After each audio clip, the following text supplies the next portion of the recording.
Folks, Black Star Network is here. Hold no punches! I'm real revolutionary right now. Background. Support this man, Black media. He makes sure that our stories are told.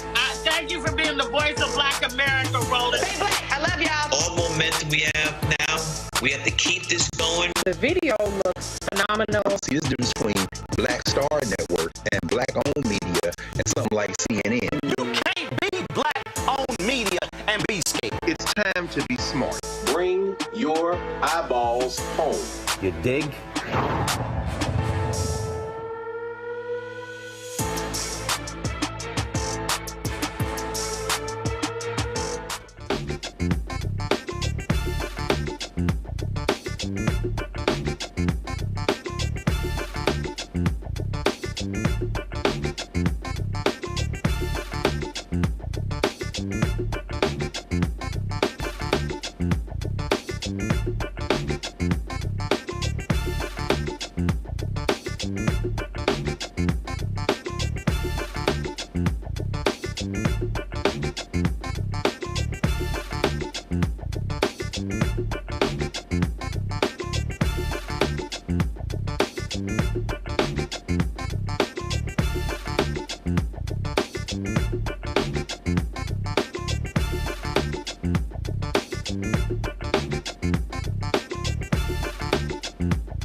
It is Monday, July 8th, 2024, and I'm Candace Kelly, sitting in for Roland, who's taking a day to recuperate after his trip to Ethiopia.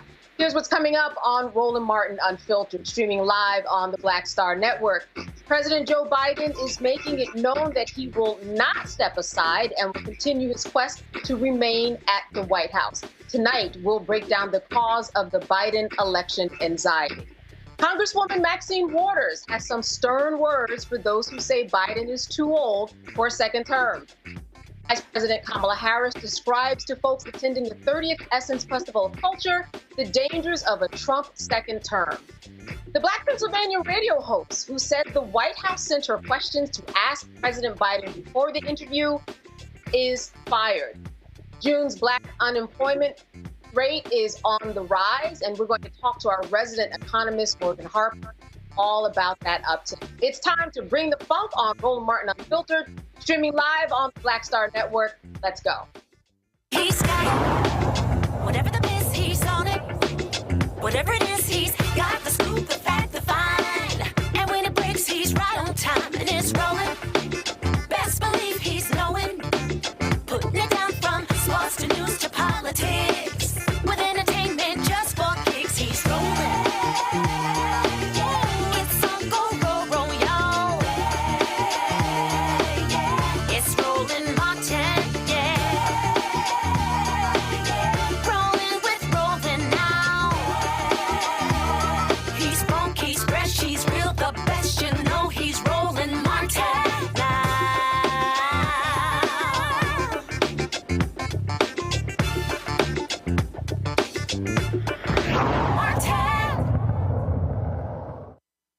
We're not going anywhere. I am not going anywhere. I wouldn't be running if I didn't absolutely believe that I am the best candidate to beat Donald Trump in 2024. We had a Democratic nominating process where the voters spoke clearly. I won 14 million of those votes. All right, so there you have it, folks. President Biden is making it clear that he will remain in the presidential race despite concerns from Democrats. Now, Biden called into MSNBC's morning show after he sent a letter to Democrats on Capitol Hill that he would not drop out of the race. I haven't lost. I beat him last time. I'll beat him this time. And this is a guy who, look, we talk about debates. Look at his performance at debates. He lied over, Trump has 50 lies. Look, this is a guy who says 10% of the universe. I want to get into it. He's just a liar. And he hasn't done a damn thing since the debate. He's been riding around in a golf cart for 10 days, was down in Mar-a-Lago talking with his wealthy friends. I'm not running because of these guys, Joe. I'm running because, and you know me well enough to know this from the very beginning, I ran because I never bought on to the trickle-down economic theory. I never bought into the notion that we have to walk away from the rest of the world and cave to Putin or anybody else. I've never believed any of that, and I'm confident that's where the American people are. So what I did was I went out and I wanted to make sure that there wasn't any slippage at all. And with the average voter, I don't care what the millionaires think. And by the way, 97% of all the people who contribute to us are people making under 200, contributing under $200. I think we have the largest contingent ever in history. I'm not positive of that, but I think that's true. And so I want their support, but that's not the reason I'm running. I'm not running about what they think and what they care about. And by the way, you don't see a whole hell of a lot of them flocking to Trump. You don't see a whole lot of CEOs flocking to Trump. You don't see any. You see the major economists out there talking about what I have been able to do. I don't hear anybody talking about his economic plan likely to bring America around and keep America first. And by the way, here's Trump talking about all that he's done and Trump and his debate night. He's a pathological liar. He lied about Roe. He refused to accept the outcome of the election. He refused to condemn January 6th. And he says, they claim, he spoke with Putin before he invaded. What the hell are we doing, Joe? All right. So Tamia D. Booker, founder and managing director of T. Booker Strategies, joins me now to dissect all of this. Tamia, thank you so much for being with us today. Thank you for having me today. Absolutely. My first question to you is this. What do you think about the call to Morning Joe? Do you think that it made a little bit worse in that, listen, we couldn't see him, so we didn't know whether he was reading notes or not. It sounded like he was. There was one time where I caught him making reference to a list that he had. What do you think about his performance and what it did for his chances? I think that the president, we witnessed amount of frustration in his voice and with this whole issue since the debate. Yes, he had a debate that was not that great. However, he is right. The level of accountability that Trump has had to keep since the debate is not there. He stood there and he told blatant lies. And we have a president who we knew his age when we elected him back in 2020 and knew there would be a chance that he would run again in 2024. And he's someone that has stood with the Black community. He has really helped us. He's been fighting for student loan repayment and forgiveness. And for whatever reason right now, the media is really focused in on a bad debate and less about what is really at stake. Our reproductive rights are at stake. Our health and well-being is at stake. Our safety as Black people in this country are at stake. And so you can't blame him for being frustrated, given that this has been the conversation for the last almost 2 weeks versus a candidate who is a felon and also stood there and told numerous lies throughout the debate. So to me, I think one of the questions becomes for many, this isn't something that's new for the president. This is something that we've been seeing progressively, whatever you might think it is, in terms of the loss of words, in terms of the blurred speech, in terms of him just not remembering and getting facts wrong. So is there a little bit of concern for some, Biden reelection anxiety? Yes. And, we saw today, especially during the White House press briefing, they asked the press secretary about his health. And I think we have to lean on really the assessment of the doctors. If the doctors are clearing him and saying that he is good to run the country, then we need to trust in that. It is hard to see when you're seeing someone who also might be just aging. And the country has really expressed concern about this. But I think if he has physicians that have cleared him, then we should continue to trust that he is doing just fine. He's been campaigning since, nonstop, traveling all over the U.S., campaigning in battleground states, making his case. And he made a strong case this morning. And I think we have to just lean into the fact that he's made his case, and that's where we are. He's not getting out of the race, and we need to rally behind him. What about leaning into this whole idea that in order to really kind of solidify or not solidify this, and this is why it's such a between rock and a hard place, do you make sure that you push Kamala out there, the Vice President Kamala Harris out there, or are you holding back on that? Because either way could hurt you. What are your thoughts on that in terms of strategy? The vice presidential pick is always picked to help lift the ticket, right, and to bring momentum. And she did that in 2020. And so why wouldn't she do that again in 2024? She is someone that can really speak, especially with reproductive rights and abortion on the top of a lot of voters' minds, and something that's really at stake that Trump said that he would nationalize an abortion ban. It makes sense to have a woman stand here and campaign on behalf of that. She has been doing that throughout the presidency, her vice presidency. She's been speaking to what the administration needs to do and will continue to do so. So I don't see anything different because the presidential debate this year was actually earlier, and usually the presidential debates are later in September, right after the conventions, and they springboard the general election cycle. So this time the general election cycle just started earlier, so her being out there on the trail is just really in concordance with the schedule that they put together, having the debate start in June. Yeah, and it has started earlier, and now we see the repercussions of it. But I'm wondering, you're on Joe Biden's team. What are your next steps in terms of what do we need to do in order to win this race? And actually, on the other side of it, what do we make sure we don't do, because that would make us lose the race? Yes, and I will say that I'm a strategist, and I work with the Democratic Committee. I'm not an exact member of the staff, so I want to make that clear distinction before I say this. I think I just meant as a scenario. Like, say you are on his team. Oh, I see. What do you tell him?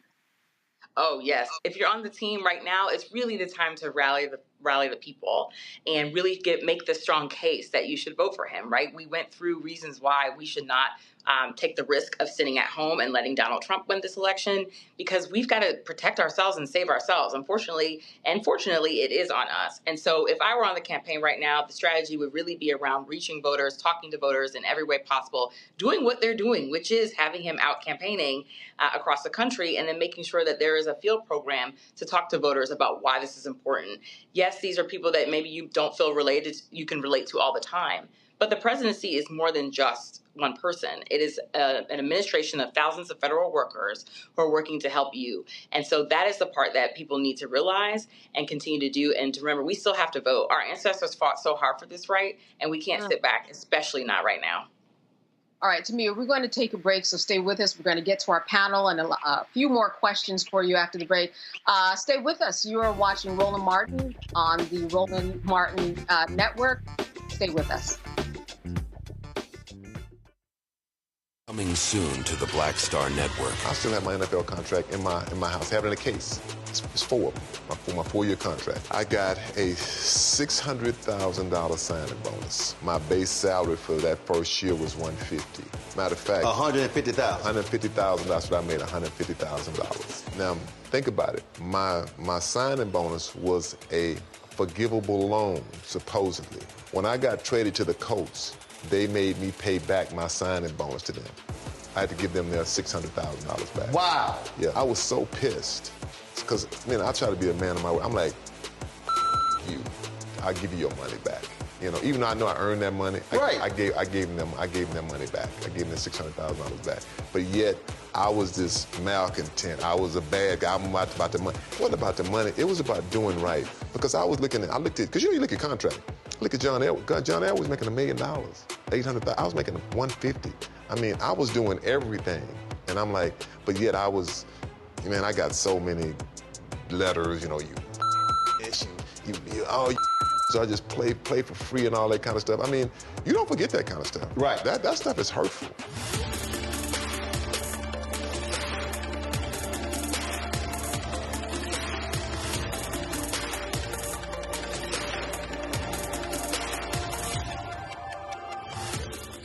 This is Essence Atkins. Mr. Love King of R&B, Raheem Devon. It's me, Sherry Shepherd, and you know what you watch. You're watching Roland Martin, Unfiltered.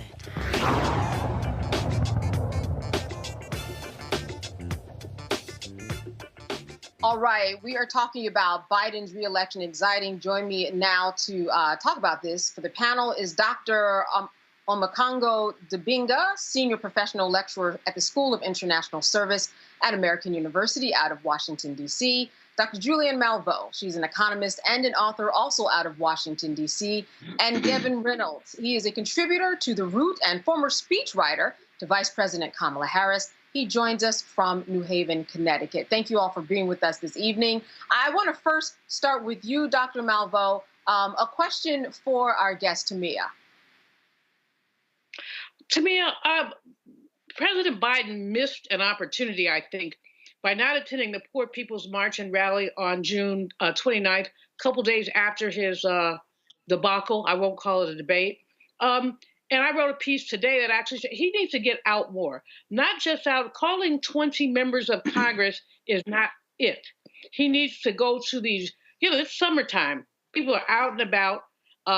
This is a time, I was so happy to see Kamala at Essence. I think she was extraordinarily effective there. But there are all kinds of gatherings and sororities and fraternities meet in the summer, the NAACP, the Urban League. I think that he should be out and about. And I think that makes a case that the Congress says he hasn't made. What do you think about really programming him to be out more? I can't agree with you more than what you just said. I started my work doing that type of outreach, making sure candidates went to our big events. And that's what he does need to do. The campaign, as I was saying earlier, really needs to make sure they're reaching voters. And the folks at the conferences that you mentioned, especially the NAACP, the Urban League, these are the people that do the work. And so he needs to make his case over and over again with organizations in addition to his campaign events. So I think that's the other thing that's important. So I can't agree with you. I can't agree with you any more than what you said, because I think it's just so important with all constituency groups to make sure that the president is speaking to people at these conferences and has the opportunity to really speak to what his administration has done and what they will continue to do. Gavin, question for Tamia.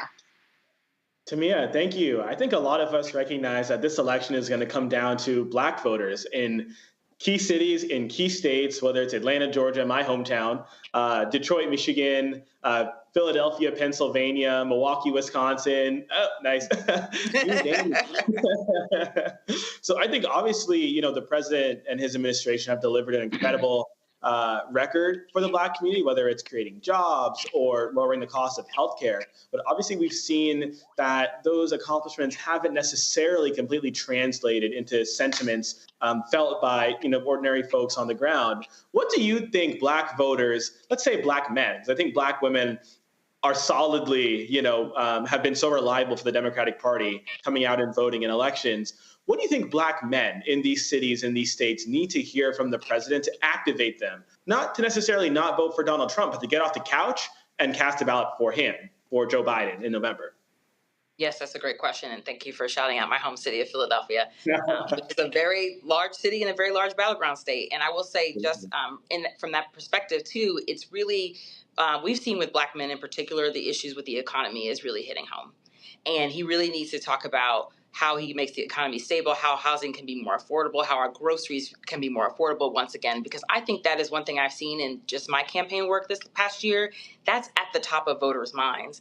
And for Black men in particular, as they're leading their families, as they're trying to establish themselves, it's very important that he speaks to our men about those particular issues. And I know that he went to Morehouse, but we also need to go to other HBCUs. And over the summer, we need to go to non-HBCUs. And I'm an HBCU graduate, but I think it's important that we're reaching us everywhere. And then also, again, like Dr. Malveaux suggested, is going to these conferences where people are already gathering, meet the people where they are. So if our men are doing events or barbecues or what have you, he should stop through those.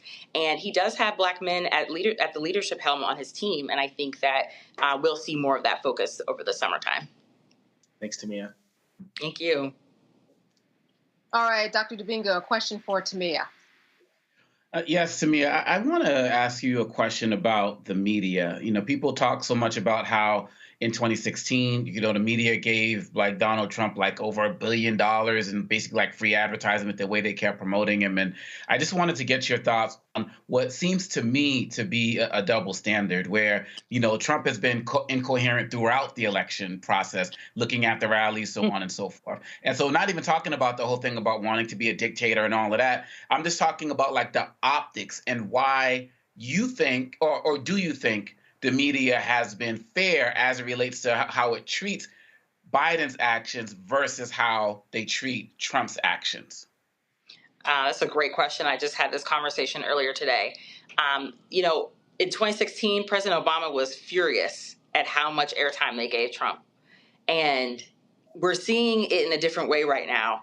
I, at one point, just wanted to stop looking at my phone because I looked at one article about the debate, and then my phone was flooded with every single thing that was bad about Biden or the administration or the campaign staff.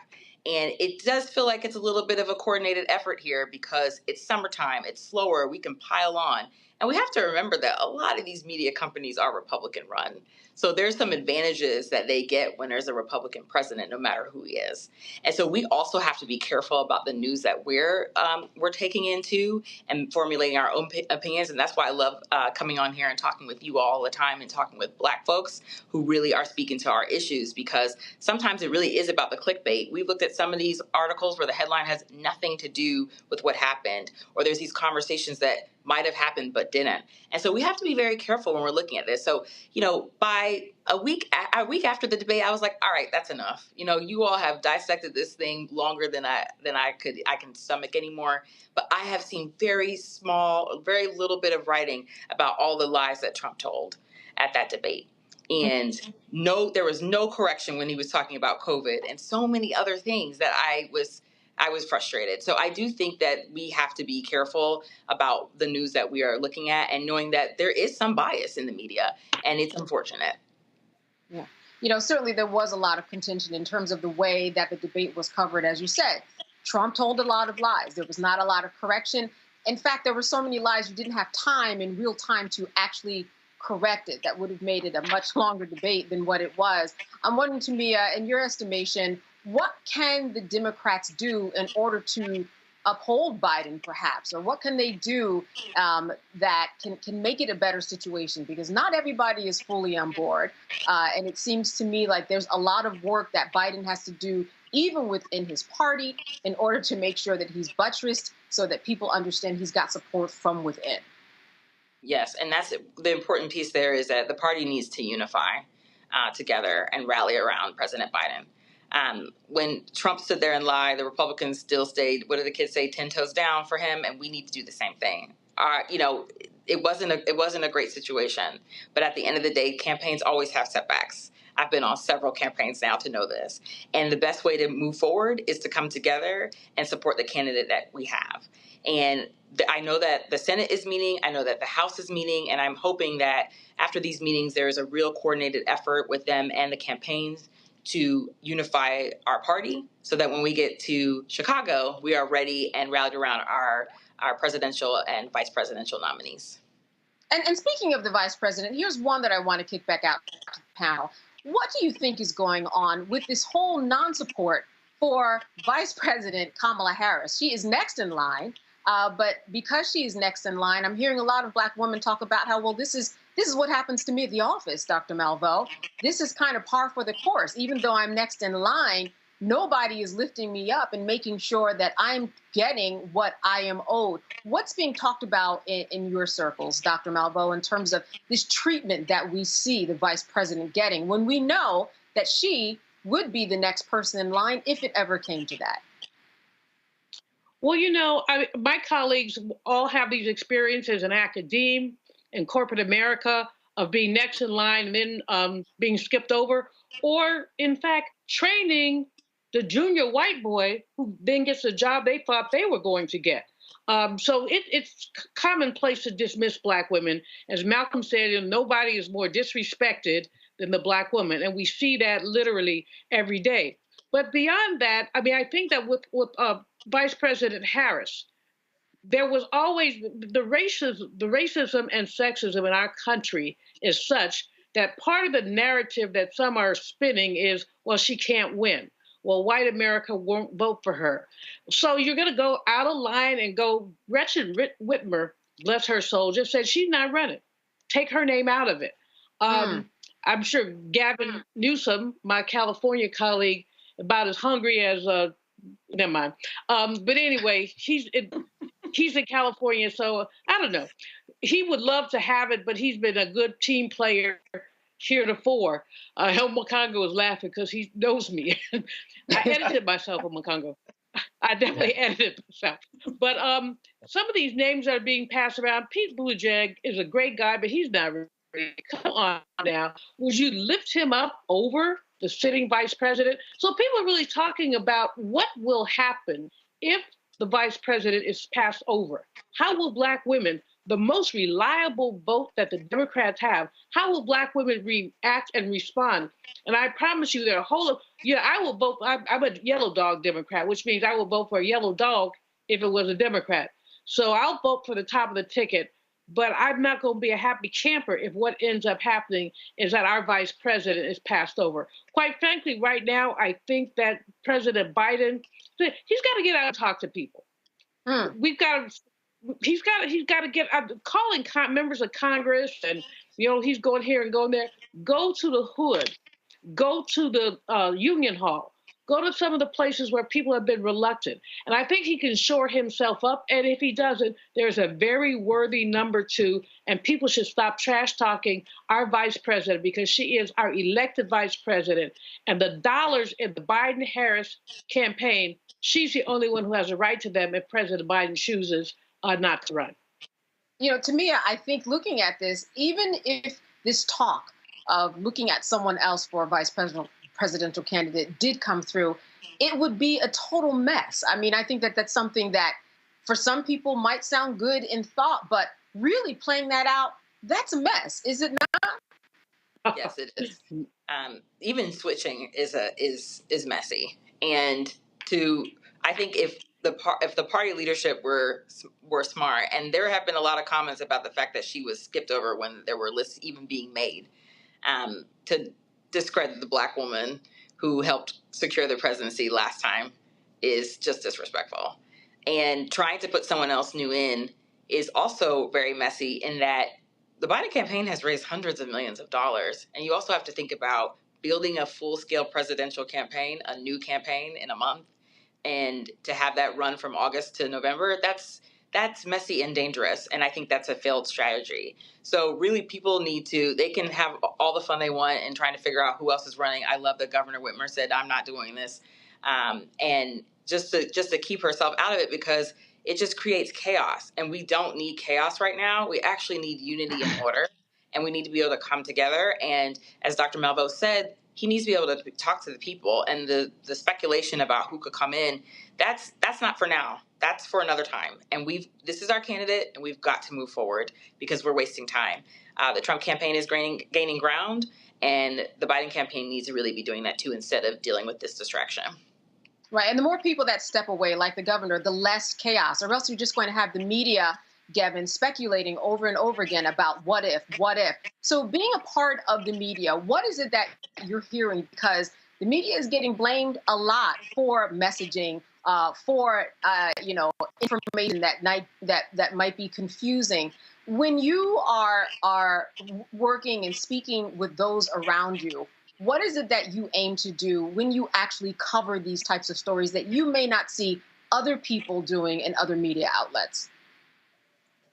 So I'll say this, a majority of my journalism is focused on opinion pieces. So I don't want to suggest that, I'm necessarily covering this story at the moment as a reporter. I'm covering it certainly on my own social media handles and sharing my thoughts, in platforms like these. But I think it's really important that we have people who look like us who are covering this story because, as was mentioned a moment ago, and a lot of the early lists that were being generated as to who might be able to step in should President Biden step aside, I was astounded to see the vice president's name left off of those. And we really shouldn't be surprised by that just because of the biases that we know exist in the media. And we've seen the unfair treatment of Vice President Harris for a very long time now. I think a lot of journalists have been, waiting for moments like these where they can continue, to discredit the vice president who, if you just look on social media right now, what are a lot of the clips that we're seeing surface?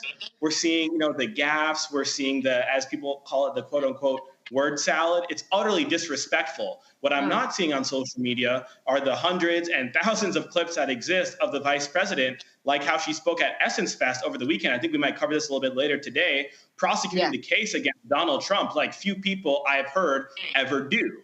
And so I call on those who are reporting this story to lift up the vice president and what she's doing and how she's speaking truth to power when it comes to prosecuting the case against Donald Trump, when it comes to prosecuting the case against other MAGA Republicans, when it comes to speaking truth to power around protecting our fundamental rights and freedoms, like reproductive rights, like a whole host of other rights and freedoms that are right now under attack by those on the right. And so I call on journalists and those who are even just talking about this issue on social media or with others around you to do so with integrity, to do so with respect for the vice president. Yeah, and then Dr. Dubinga, I mean, if you don't get the news, because we get news that's put in our face all the time, but then our responsibility comes when we have to go out and create a narrative for ourselves to understand what's really going out there. We just can't wait for the news to fall into our laps. You really have to research to understand what all these candidates are doing. So I think part of it also falls on the voters. Absolutely. And that's something that bothers me. For people who live in D.C. in 2018, I ran for city council. And if you blinked your eyes, you missed my campaign. So long it lasted. But I remember I was out there on the street trying to talk to somebody about, why they should, vote for me and the like. And she literally did not stop walking. And she said, I don't do that politics stuff. And I'm like, I just never forgot that. And as many of us have said on the show, if you're not at the table, you're on the menu, right? And so like everything that we do in this world, from the toothpaste that we use to the road to the school taxes and why one school is funded better, it's all because of people that we send to office. And so this lack of, look, I understand the Biden-Harris campaign needs to do more. I understand they need to get out there more. Everything that was said to here, go to the hood. I get all of that. But there's a certain level of sophistication that's supposed to be expected from the voters as well. And I feel like people have used the fact that Biden is not literally knocking on their door as an excuse to be like, well, I'm not going to support this guy. Like, you can look up the legislation. You can look up the laws. You can look up presidential records. Like, we argue more about who's the NBA or NFL or WNBA MVP and cite all of those stats, but can't cite the stats about Biden versus Trump on black colleges, on diabetes, on student loans, and so on and so forth. And so I'm calling for all the voters out there to do exactly what you were just talking about, Candace, and do your research. I remember a story I saw about one guy who said he's not voting for Biden, and then all of a sudden $80,000 in loans got forgiven, and now he's hosting events to educate people about Biden's agenda. Like, that's the type of stuff that we need to be doing. It's not either or, it's both and. Yeah. And that'll do it. Pay off somebody's loans. You're probably going to host an event yourself. Listen, we have more. I know that Tamia, you're going to be with us for a little bit more. So stay with us. You are watching Roland Martin Unfiltered here on the Black Star Network. See you on the other side of the break. When you talk about blackness and what happens in black culture, we're about covering these things that matter to us, speaking to our issues and concerns. This is a genuine people-powered movement. There's a lot of stuff that we're not getting. You get it, and you spread the word. We wish to plead our own cause. Too long have others spoken for us. We cannot tell our own story if we can't pay for it. This is about covering us. Invest in black-owned media. Your dollars matter. We don't have to keep asking them to cover our stuff. So please support us in what we do, folks. We want to hit 2,000 people, $50 this month, raise $100,000. We're behind 100,000, so we want to hit that. Y'all money makes this possible. Check some money orders. Go to P.O. Box 57196, Washington, D.C. 20037-0196. The Cash App is $RM Unfiltered. PayPal is R Martin Unfiltered. Venmo is RM Unfiltered. Zelle is RolandSMartin.com. Me, Sherry Shepard, with Sammy Roman. I'm Dr. Robin B., pharmacist and fitness coach, and you're watching Roland Martin Unfiltered.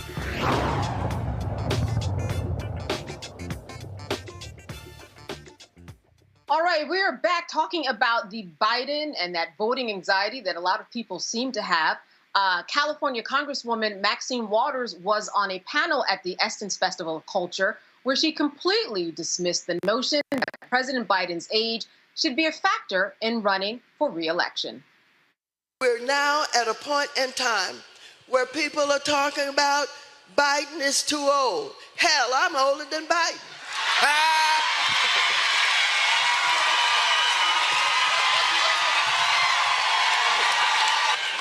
You look good, Congresswoman. And I get up every morning. All right. And I exercise. All right. And I work late hours. All right. I take care of black people. All right.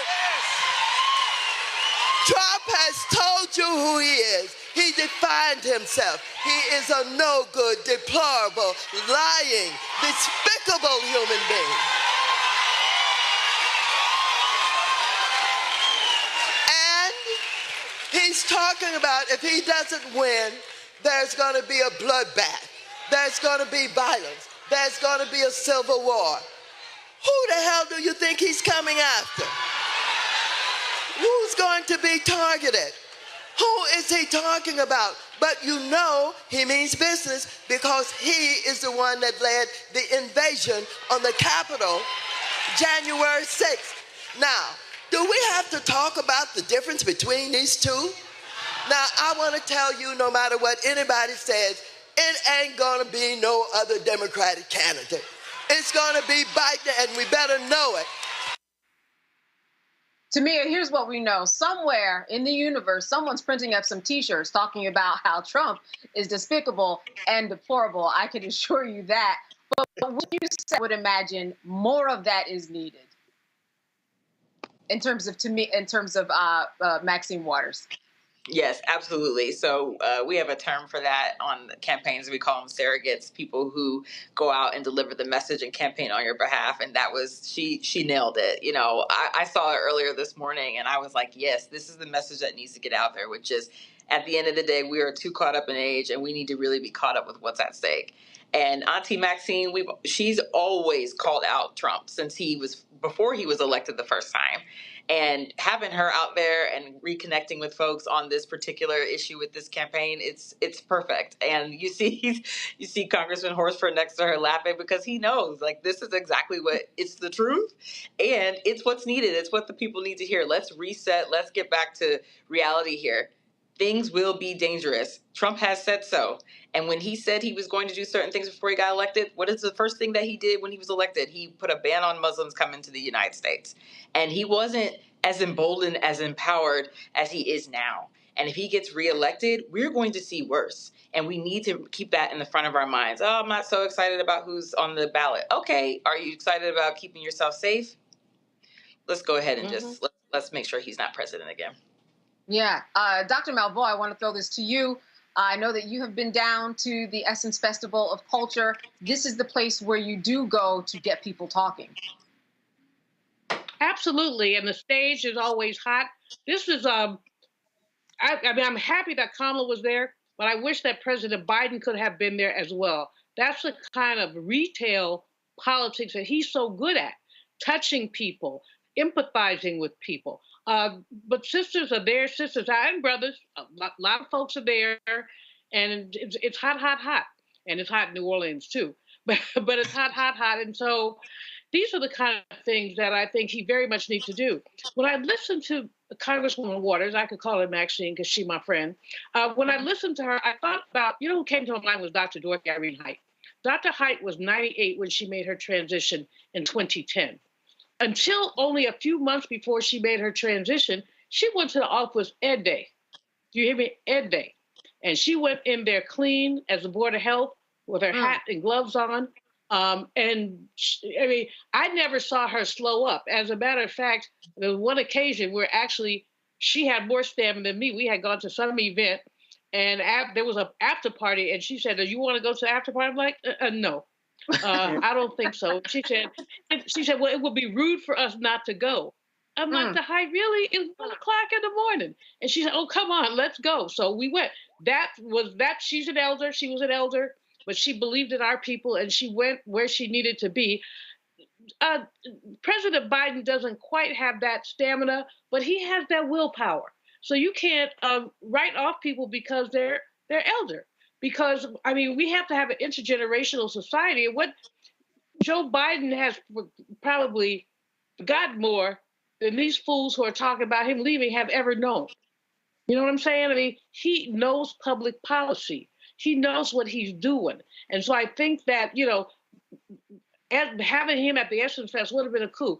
I don't know what's going on. I did not like what I saw today with those aggressive reporters harassing Karine, the press secretary. It was one guy who just was really out of order, trying to get her to say something. She said 3 times, I can't say that.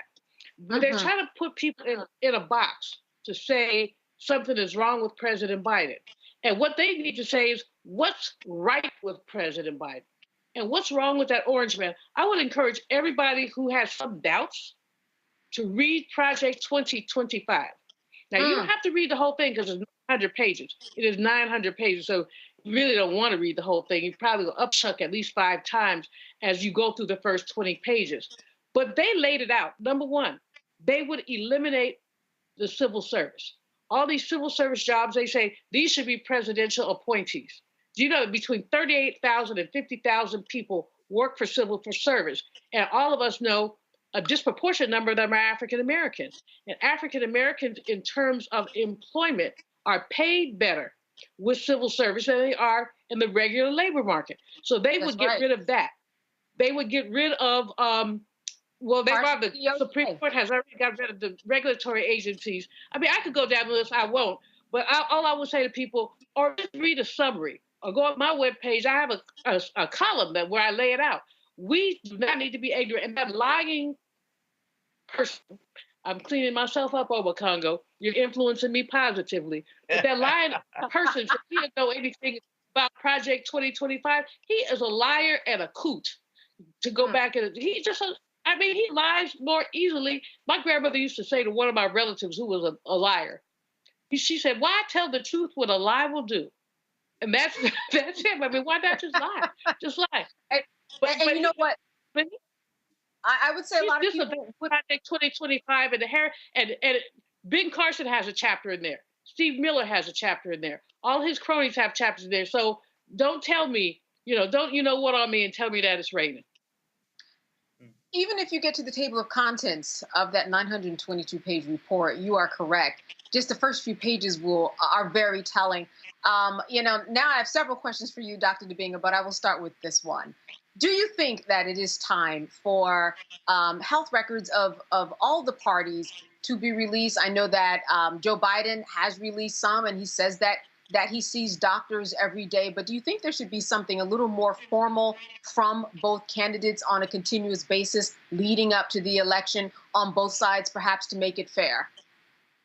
Well, all I care about as it relates to that question is that it is fair and that it's equal, and that if one person has to do it, the other person has to do it or face the same consequences. As Biden said this morning in the call with Morning Joe, is that, since February, he released everything. So do people need it daily? Do they need it hourly? Do they need it weekly? He said he had a cold and other things and got checked out today. But do we remember when Donald Trump's doctor, who he affectionately called Ronnie Johnson, and his name is Ronnie Jackson, at a rally when he was standing right there, Ronnie Jackson says something to the effect of, President Trump is the most fit president in the history of presidents, or something to that effect.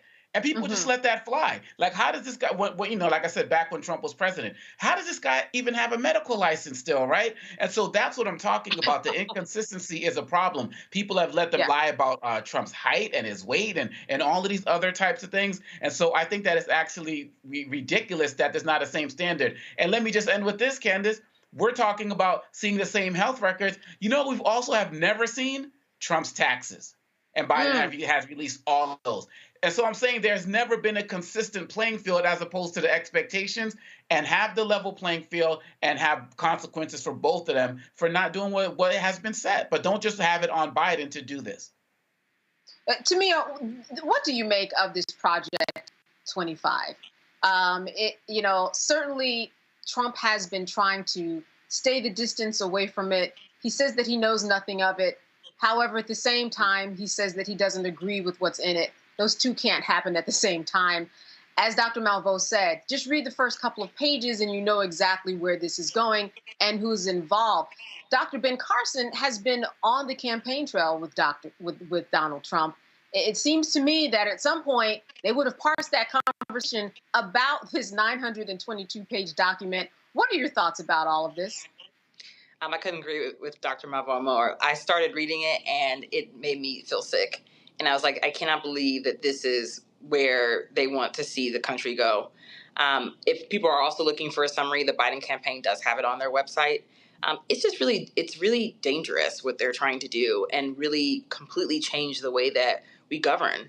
And as it was mentioned, you have thousands of employees that are working for the government that are Black, that they are basically trying to discriminate against. They've continuously talked about smaller government, smaller government, smaller government. And we know what that means. That means cutting people from doing the work. And we have to remember the importance of federal workers. Even just with that recent Supreme Court case with, cutting down on regulation, like we need the FDA to make sure our food is safe. We need the Environmental Protection Agency to make sure we're actually breathing in clean air. And these are the things that are super important to keep us functioning on a day-to-day basis. And we know, unfortunately, in many instances, lower income communities suffer more from environmental discrimination and neglect, and also with healthcare. And then that also comes with the economy. All those things are connected. And if you don't have money, how can you pay to take care of yourself? And so when they're standing here trying to cut these different departments and these different programs that help aid and support, particularly people of color and low income Americans, it's frustrating to say the least. And it's frankly ridiculous. And I think that Trump is trying to distance himself from it right now because it's an unbelievable read. I didn't read all 900, but I read enough of a summary to know that this is actually scary, and you can't believe that someone actually thinks, or a group of people got together and said, this is what we're going to do as we move forward. And he's distancing himself because he doesn't want people to pay attention. But in actuality, this is the plan that they're going to do. The Heritage Foundation, the conservative think tank, is behind this. And we just really have to be aware of that and know that, again, I always am going to end with this point, that we have to vote, because that's the only way to not even have to deal with this reality that they're trying to put together. No, that's right. Gavin, I think one of the things that I've been hearing from a few people today is, well, you know what, this report certainly has opened my eyes, and maybe it translates into people being more inspired to do more in order to get people to the ballot box, and in order to make sure that they understand what is going on in this world that is affecting them. Do you get this sense that perhaps this report might rally some folks up to do a little more? Absolutely. Look, the stakes of this election could not be any higher. Project 2025 is one piece of evidence validating that theory. Another is the recent Supreme Court decision that was handed down, I guess that was last week, which essentially says that a president can do anything he or she wishes to, as long as it's in their official capacity, and they'll face no criminal liability. This essentially, as we prepare to celebrate July 4th, which is when our nation, got our independence from the British Crown, the decision essentially gave the American president the ability to act as a king or a queen. In a second Donald Trump presidency, that means that Donald Trump can literally carry out not only the terrible policies, the borderline illegal policies, in some cases straight up illegal policies contained in the pages of Project 2025, he could also order the assassination of his political opponents, whether they be Joe Biden, whether they be me, who was a political appointee in his administration, could be literally anybody, and he would face no criminal liability. So whether it's Project 2025 or whether it's the recent Supreme Court decision, the stakes of this election could not be any higher. However, I do believe that it's going to be imperative for the Biden campaign to not only continue to beat the drum about the stakes of this election and what Donald Trump is prepared to do in a second presidency, in a second term. I think it's imperative that the Biden campaign put forward an affirmative vision for what they seek to deliver for especially the Black community in a second term. We talked earlier about how the president needs to get out there to communities like Atlanta and Philly and Milwaukee and Detroit, and he's going. But we need more of that. We need Joe Biden to make a very clear and convincing case to Black voters, not only that Donald Trump is racist and a threat to our community, which he is, but we know that. Joe Biden needs to make a clear and convincing case continue to do that for what we will get from a second Joe Biden presidency. Like I said earlier, the Biden presidency so far has contained a historic list of accomplishments for our community, whether it's a historic rate of Black small business growth, a historic rate of historically low Black unemployment, or record low caps on prescription drugs for seniors when it comes to insulin, for diabetes, which disproportionately is Black seniors. I believe the list is extremely long. But I want to hear from the president as he continues to get out there and travel and speak and engage with Black voters more that he plans to do in a second term. I've heard him talk extensively about free childcare, universal pre-K. I love some of these ideas, continuing his mission of delivering for the middle class. So I think he should continue to do that. I think he will, but it's going to be critical to make sure that Black voters not only recognize the danger of a second Donald Trump presidency, but also the incredible benefits that our community can glean in a second Joe Biden presidency. All right, I'm going to wrap up with you, Tamia, before we let you go. Just your final word, final thoughts about what we are seeing unraveling today. We had Gavin that mentioned this big Supreme Court case. What's going on with democracy? If you would we have about 30 seconds in terms of what people should keep in mind when they go to those polls. Yes, and it's really about making sure that we keep democracy together, and that is important. And it's everything that we talked about. I'm trying to do this all in 30 seconds. It's keeping ourselves safe and protected, and able to keep our freedoms, and that's important. As I mentioned before, our ancestors died for these freedoms to be able to participate in the democratic process. We need to continue to do the same thing, and that really is voting for the Democratic candidate in this instance, and it would be President Biden. Thank you for having me here today. Absolutely. Tamia D. Booker, founder and managing editor of T. Booker Strategies, thank you for all of your insight. All right, take care. All right, and stay with us. You are watching Roland Martin Unfiltered here on the Black Star Network. See you on the other side of the break. On the next Get Wealthy, financial therapy, what it is and why it may be exactly what you need.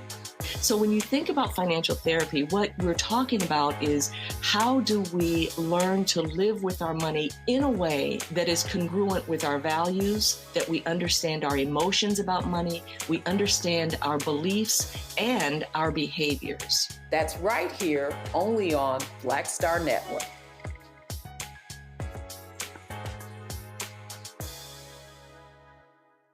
On a next, A Balanced Life, it takes a village to raise a child, and truer words have never been spoken. If you're raising a child, you know that it's a blessed challenge like no other. Even more so if your child has a disability. We'll talk to parents and our expert panelists about the best way forward for your child to help you maintain your own sanity. On a next, A Balanced Life with Dr. Jackie on Black Star Network. Me, Sherry Shepard, and you know what you're watching, Roland Martin Unfiltered.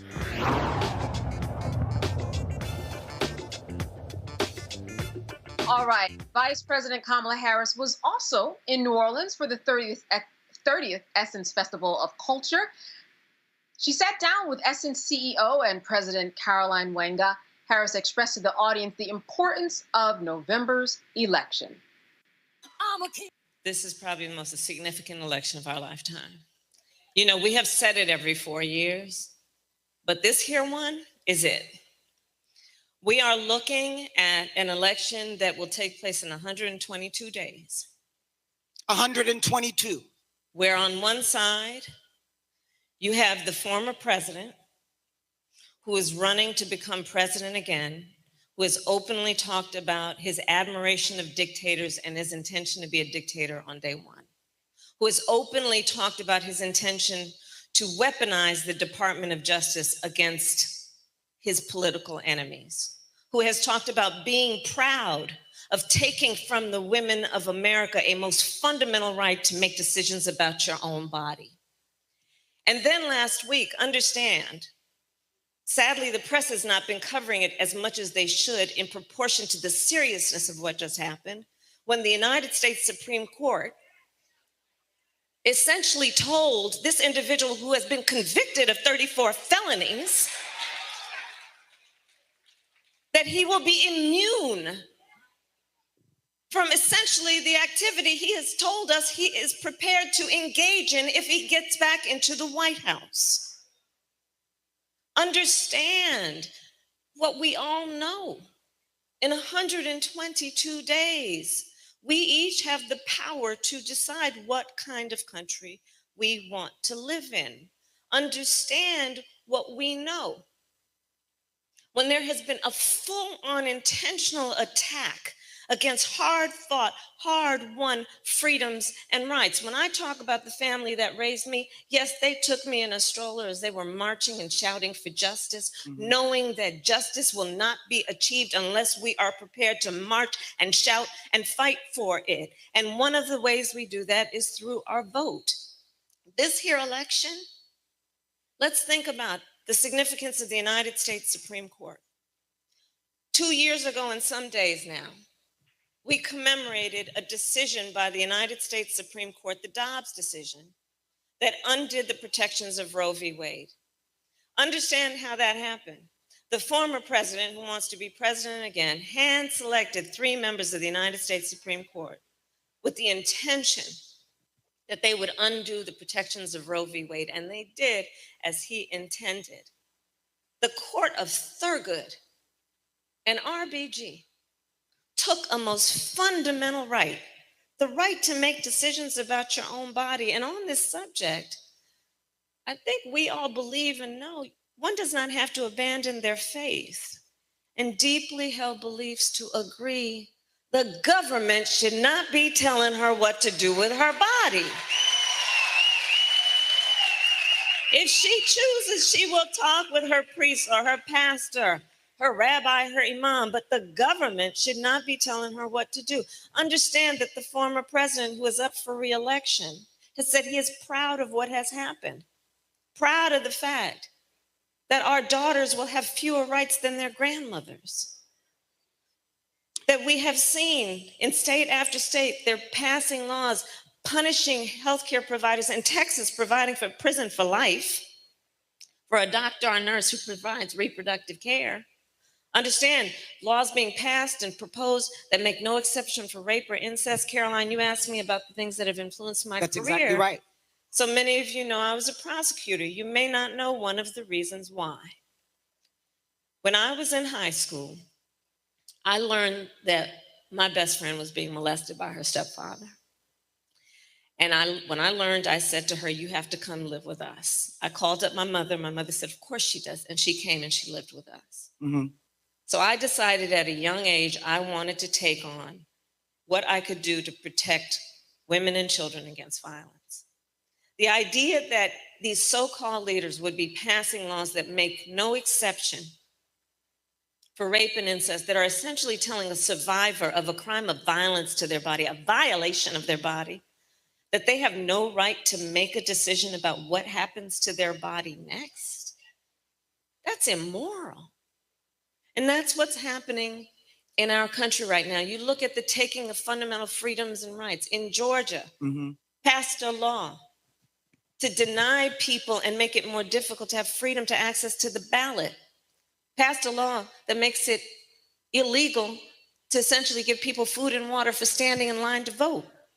The hypocrisy abounds. What happened to love thy neighbor? So if you want to see more of the entire conversation, we streamed it on the Black Star Network. You know, Dr. Dibinga, she has been out there and she has been talking this talk for a very long time. She has been hitting panels, she's been hitting schools, she's been talking about this issue that you think would make a lot of people rise to the occasion.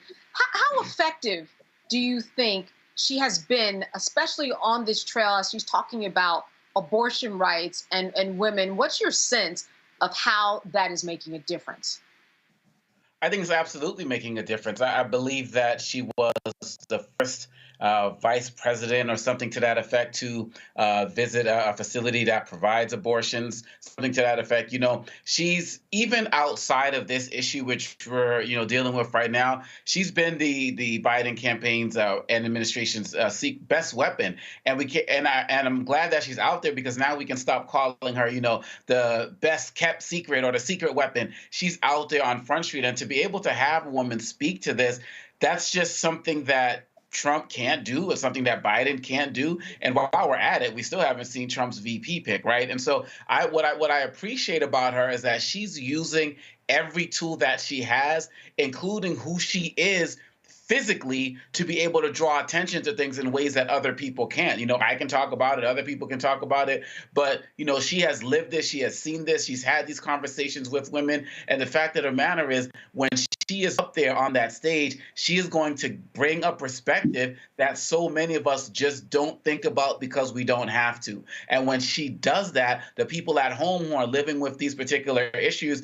when I'm talking directly as it relates to women, and of course, men, husbands who are involved as well, but I'm talking about the people going directly through it, they can resonate with that. And I think that is very powerful. She needs to do more of it. And lastly, I will say, as people keep saying, if this becomes a referendum on Biden, Democrats lose. If it becomes a referendum on Trump, Democrats win. And so what she's doing with this abortion issue is she is also keeping it front and center, because this is an issue that Democrats have won and referendum across the country over the last few years. And so that helps put the attention on Trump and other Republicans who have been trying to run away from that. Just look at the platform they released today. They responded to the pressure that people have put as it relates to that. And so she is the best weapon out there to speak on it. So Gavin, this really is your wheelhouse, right? So you have written speeches for the vice president. You know her style. You know how she gets down. I want to put you back in that arena where you are with her. What is the conversation that is being had about what she should say and how she should reach voters at this time? Certainly what she says extemporaneously is important, but as a speechwriter, I know too that is important. What's your input and what you see in all of this? Absolutely. So, the job of a speechwriter, above all, of course, you have to be an excellent writer to be a good speechwriter. But above all, you have to be able to put yourself in the mind of your principal.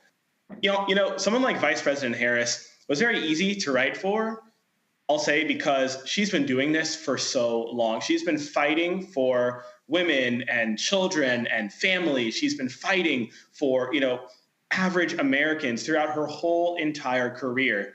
She knows what she wants to say before she even says it. She knows what she wants to say before we can even put the words on the paper. And so that, I think, was so special, was what was so special about writing for the vice president, is that, for example, I'll take you through, writing a speech on the issue of reproductive freedom, right? I think what the vice president really cares a lot about is sharing the stories of everyday Americans. So, for example, before the vice president delivered a speech in North Carolina commemorating the 50th anniversary of the 50th anniversary of the overturning, the 50th anniversary of Roe v. Wade, excuse me. She spoke in North Carolina, and it was very important for us. It was very important for the vice president to ensure that speech contained the stories of real women who've been affected by this issue. And so I had the opportunity to hop on a call with a woman who was denied essential life-saving reproductive care at a hospital in Florida. Literally drove to the emergency room because she needed to have her pregnancy terminated. She was literally about to bleed out and die. But the physician said, sorry, because of the laws that are in place, we can't do that for you. So this woman ended up driving to a hair salon. Why? Because she feared that she was on the doorstep of death and did not want her mother to have to take her body to get her hair done for her own casket. So she took herself to the hair salon to get herself ready for her own death. Went to the bathroom in that hair salon and nearly bled out and died and had a miscarriage in that salon bathroom. So I had the chance to talk to this woman. I had the chance to get her story. And with her permission, the vice president shared her story during the speech that she gave.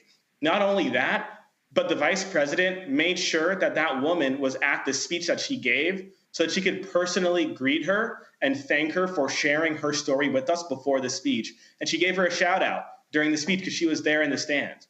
And that's the kind of speaker Vice President Harris is. She's someone who knows that it's the real stories, it's the everyday stories of the people touched by these issues that make a speech truly special. And since leaving the vice president's team, I've continued to see the vice president employ that same approach, whether it's speaking not only on the issue of reproductive freedom, but also speaking about economic opportunity, economic justice. She went on a tour earlier this year, I believe we spoke about it on this very show, in which she went to cities like Atlanta and Detroit and talked about the work that this administration is doing to expand access to capital to Black and brown folks, whether they be entrepreneurs or other folks who are reliant on capital that have been denied to them and those in our community for so long. And so I've seen her do this not only while I was with her, but I've seen her do it since I've left her office. And it makes me very proud. And I think Omokongo is so correct in that she is one of the most effective ambassadors on so many issues. And I'm excited to see this campaign continue to lean on her. Because she truly is no longer one of the best kept secrets. Right. The secret is out. The secret's out. The secret's out. Yeah, and certainly she's getting a lot of light that's being shined on her, Dr. Malveaux. I think that part of the growth that I have seen with Vice President Kamala Harris is the personal touch that she has really geared up, and those stories that Gavin was talking about are really hitting home now. And I think that when we think about her now, I know I do, when I think about her, I think about more of a personal touch. And that's changed from when she first took office. And I think that that's a good thing, obviously. We've seen enormous growth in her in these past 3.5 years. But let's be clear, she's already a rock star. I mean, she won statewide election. People talk about she can't win because she's Black female. Well, she won statewide election in California. She's always been a good speaker. I think that because of her race and gender, some of the haters have drilled down on, the term word salad, we won't use it on this network, but they had at least really silly things to say about her without listening to what she was saying. But so while we've seen enormous growth, I think it's also important to note that she was already a rock star. She was already doing it. I think the choice issue, Gavin is absolutely, the choice issue is, I forget one of my brothers raised that choice issue in her context, but she's uniquely situated as a prosecutor, as a woman of color, to talk about how denying women their right to choose is uniquely not only painful, but also personal. The politicians shouldn't be in this. This is a woman's decision about her body. And she communicates that far more effectively than many others do. I just hope that I think that, of course, Black women are paying attention. I hope that Black men are paying attention to understand what they have at stake when women don't have bodily autonomy, because it's not just a women's issue, it's a family issue. We can look at a number of things, and other economic indicators that talk about what happens when women have abortions, what they lose, not only in terms of, not what they lose in terms of abortion, but when they are forced to take a pregnancy to term, what they lose. I mean, imagine that you're a poor woman who becomes inadvertently pregnant and you have to keep the baby. Now, what you gonna do with that baby? And you're not gonna love up on that baby but so much, perhaps. Some folks are like, I don't like this baby. This baby was not my choice. I know people who have given their children up for adoption, which was probably the best thing in their case. But in any case, there are economic reverberations to denying a woman a right to choose, including her employment situation, any number of other things. But I think that the vice president is far better situated to raise some of these issues and the economic issues. The economic development tour was great, but far better situated to raise these than some other people. So I think that the Biden-Harris administration has gotten it, that she is basically an effective tool. I don't think they got it at first, but we all know that the role of the vice president is always very nebulous. I mean, if you look at the Constitution, it doesn't lay out, this is what your job is. The president picks what your job is, and they create your portfolio, whether you want it or not. And we've seen really smart people. I give Al Gore an example. Very smart man. Well, he got the internet. He nailed that. But he was not able to transform his vice presidency into an effective campaign because of the nebulous nature of the work he did. So I think that just because of what's going on with that orange man, she's been able to very effectively communicate, and the Biden administration, both of them need to be running like they stole something in these next few days. Yeah, we know that when she first got into office, she got some really bad assignments when it comes to that border wall. And you're right, there's nothing in the Constitution that says specifically what she should be doing. They get it. She got it on a plate for her, served to her. And what was on that plate, a lot of it certainly didn't look good, but she certainly keeps on rising to the occasion. All right, more on Roland Martin Unfiltered when we come back after this break. You are watching the Black Star Network. Stay with us. Next on the Black Table with me, Greg Carr. Dr. Gerald Horne, a man regarded by many as the most important historian of our time. He provides us a history lesson I'm betting you've never heard before. Texas enslavers who planned to continue the conflict even after Appomattox, even after the formal surrender of Robert E. Lee. Dr. Horne talks about his new book, The Counter-Revolution of 1836, Texas, Slavery, and Jim Crow, and the Roots of U.S. Fascism. You do not want to miss this conversation. Only on the Black Table, right here on the Black Star Network.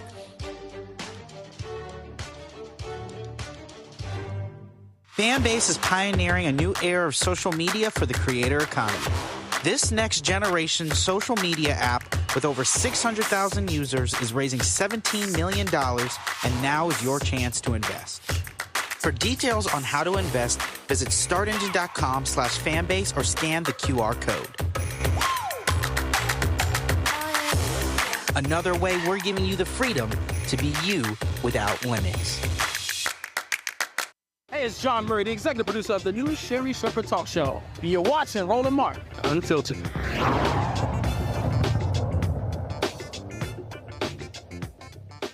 All right, a Philadelphia radio host has been fired after a controversial interview with President Biden. WURD, an independent Black-owned talk radio station, landed Biden's first interview following the June 27th presidential debate. During a CNN interview, the station's host, Andrea Lawful Sanders, admitted to asking Biden questions at the White House that the White House had sent her in advance.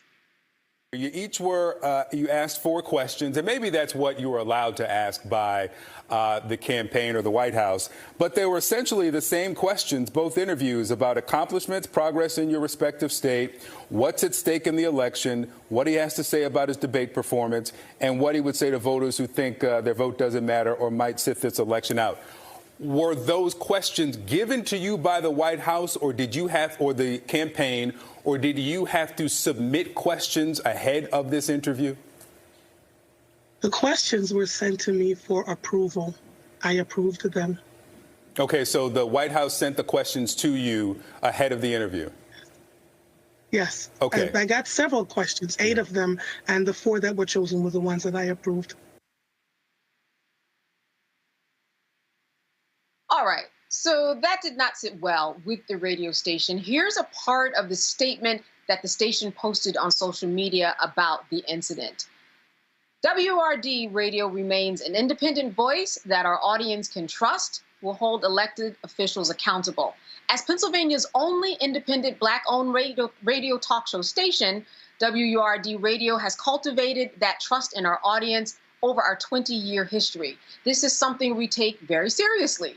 Agreeing to a predetermined set of questions jeopardizes that trust and is not a practice that WURD Radio engages in or endorses as a matter of practice or official policy. As Pennsylvania's only independent Black-owned talk radio station, WURD Radio has cultivated that trust with our audience over a 20-year history. This is something we take very seriously, and agreeing to this, I think that we already went through that. This is something to take seriously. Agreeing to a premeditated set of questions jeopardizes trust and is not a practice that WRD Radio engages in or endorses as a matter of official policy. I think that was doubled there. Let me go to you, Gavin. What are your thoughts about what this host should or should not have done? So I think this is a really tough story. Certainly, when I first saw this interview between Andrea and Victor Blackwell, I did not think that the story would have the outcome that it did. I guess having been inside, the room and in the building in terms of in the political space and seeing how this often works, I guess my perspective is that it's not entirely uncommon for the staff, supporting a certain principle to go back and forth with reporters and journalists in seeking to set up or line up an interview to establish the guardrails or parameters or scope of a particular, interview. Nor is it necessarily uncommon for questions to sort of be massaged, back and forth, again, between the staff supporting a principal and a potential journalist seeking to interview that host. It's not entirely uncommon. It's really not an uncommon practice. I think right now, though, we're at a situation in which a lot of Americans are looking for truth and are looking for clarity and are looking for transparency from the president as to, how he handles more off the cuff, non-scripted, non-teleprompter, sort of exchanges. And so I think it was sort of the perfect storm in the scenario where listeners were, I suppose, hoping to hear the president just sort of, responding in real time to questions without, knowing beforehand what those questions would be. Clearly, the policy of this radio station is that the way in which this reporter conducted herself was not in line with the policies of the radio station. I certainly am not one to, I can't comment on the extent to which what she did truly, did or did not conflict with the policies, nor, Right. should I second guess the decision that was made by this radio station. I guess speaking in generalities, I would hope that, this is a Black-owned radio station, serving, for Black listeners by Black reporters.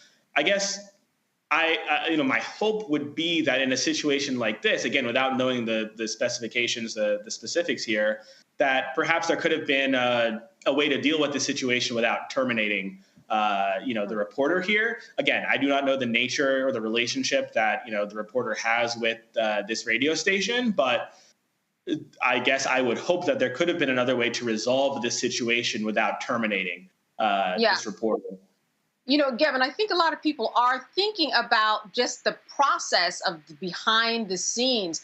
Dr. Dibinga, it seems as though, yes, often journalists go on TV and they talk about the guidelines and they talk about, how the sausage is made. They talk about what goes on behind the scenes. I'm just wondering why she went on this show. Was there permission? And was there even a discussion just in terms of leadership and policy? I just think that there are a lot of holes that need to be filled in because she went on the show for some reason. Perhaps she thought she had the green light, ended up at a red light after it was all said and done, though, Dr. Dibinga. Yeah, absolutely. And as Kevin said, it's definitely unfortunate. And I found it, and it kind of goes back to the first part of our whole discussion, that people are nitpicking every single thing that Biden does, that they're reaching out to people who normally would not get any attention, right? When was the last time you saw a Black radio host be interviewed on CNN or MSNBC for an interview with the president, right? So I think she kind of got caught up in the whole frustration of what's going on with Biden and how everybody's watching his every single word. I think some news sites are actually posting transcripts of his speeches so that people can actually kind of go through it word by word and look at where he slipped up. We're in silly season as it relates to that, but they're not doing that for Trump, by the way. The thing that we have to be mindful of is that, again, this is something that happens all the time in radio. And going back to what Gavin said, it will depend on the standard set by the station. If their standard is, we don't do that, you don't take prepared questions, and she violated that, then it would make sense that she has to go. We saw this a couple of weeks ago. Remember, Candace, with Tyler, the singer, and the Breakfast Club, She went on the Breakfast Club, and she was like, her manager, don't ask about this, don't ask about that, don't ask about that. And Charlemagne asked about all of it. And so there's a certain level of integrity that stations are supposed to have. Karen Hunter talked about this. She said she would never take an interview where she can't ask the question she wants, but if somebody said you have to take our questions, she would deny the interview from the beginning and wouldn't do it. So it comes down to the integrity of the station, and it comes down to the integrity of the host. And if the integrity of the host and the integrity of the station are in conflict, then clearly ownership is going to win out, right, as it relates to that. And so I think it's an unfortunate situation all around. Clearly, this radio station has its standards, and they felt like they weren't met by her. But I think that we have to be careful as it relates to those of us in this media space in general to not nitpick every single thing. Biden has done 15 events since the debate, right? And it's still not enough for people. We can't keep nitpicking every single thing. The campaign's going to do what it's going to do. The radio stations are going to do what they're going to do. And we have to make sure that we're respecting that. And it doesn't seem like she did in this case. Dr. Malveaux, was there a miss somewhere, you think, if you think about the host, what she did and what perhaps was happening in terms of policy, because they said that their policy is that they don't take questions ahead of time. So I'm just wondering if there was a misunderstanding about what the policy of the station even was, because it is strange that it ended up like this. It is very strange. You know, I have a radio talk show Monday mornings at 9 a.m. on WPFW. I think Oma Congo has been my guest once.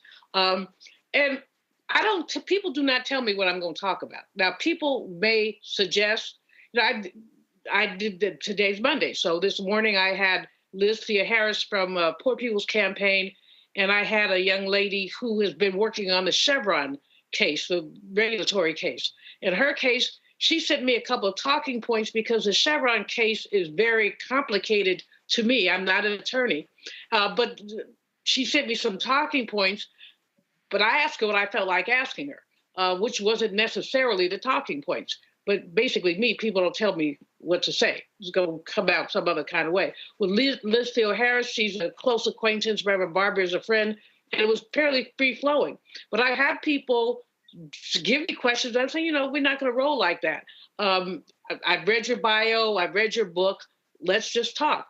But in politics, and when I used to do a lot of national television, one of the things that used to crack me up is you go on the air with a Republican, and they would have not only their talking points, they would be ordered. Democrats, we just say whatever. But Republicans are always very disciplined. So if you debated 3 Republicans in a week, they would all say the same thing.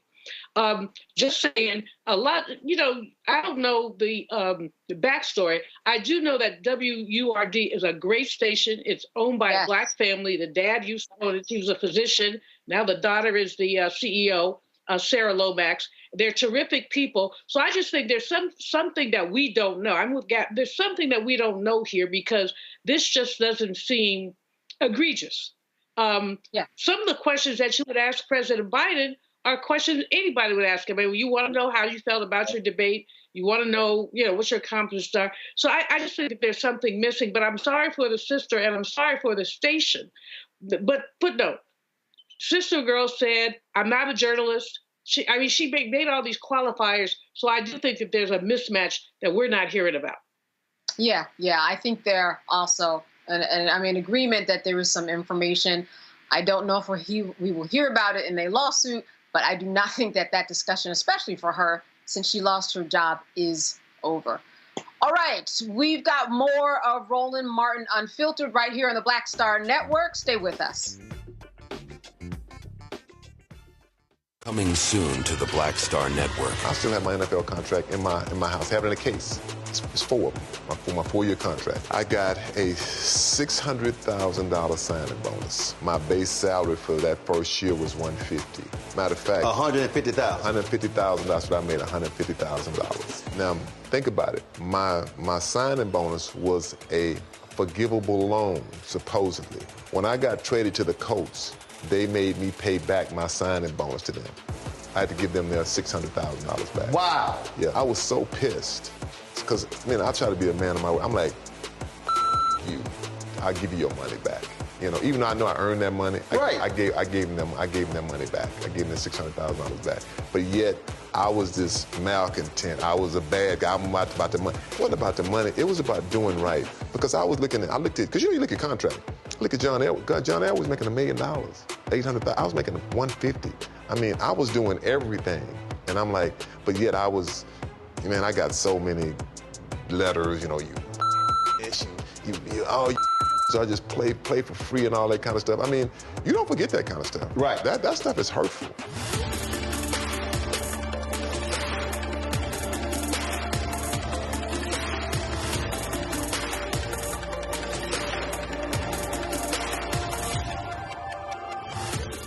Farquhar, executive producer of Proud Family. Bruce Smith, creator and executive producer of The Proud Family, Louder and Prouder. And you're watching Roland Martin Unfiltered.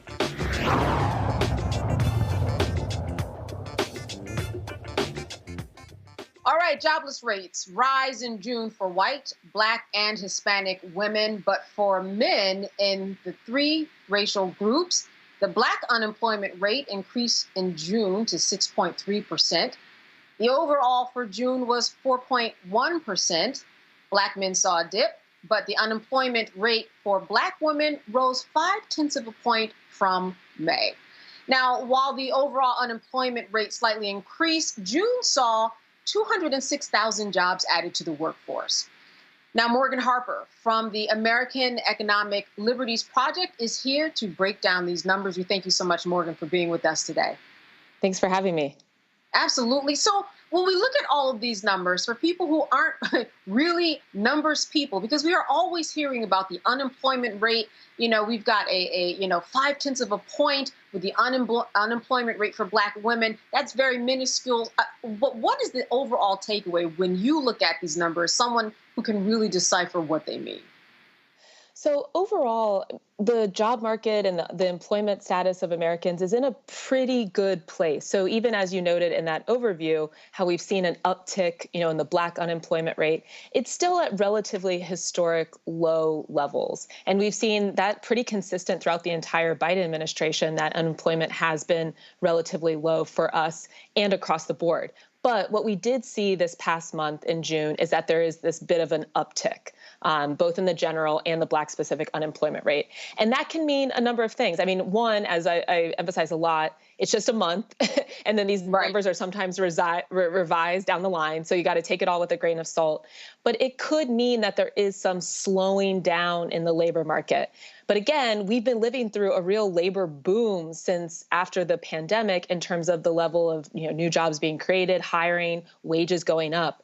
And so what the government policymakers, and specifically at the Federal Reserve, are going to be looking for is this labor market slowing enough so that we can finally start to lower those interest rates? That's the connection between these unemployment numbers and the interest rates. And that's going to be really key, especially as we head closer to November, I think, because a lot of folks are looking at that, whether you're thinking about trying to buy a home. As we know, if you're trying to get a mortgage, these interest rates are very high.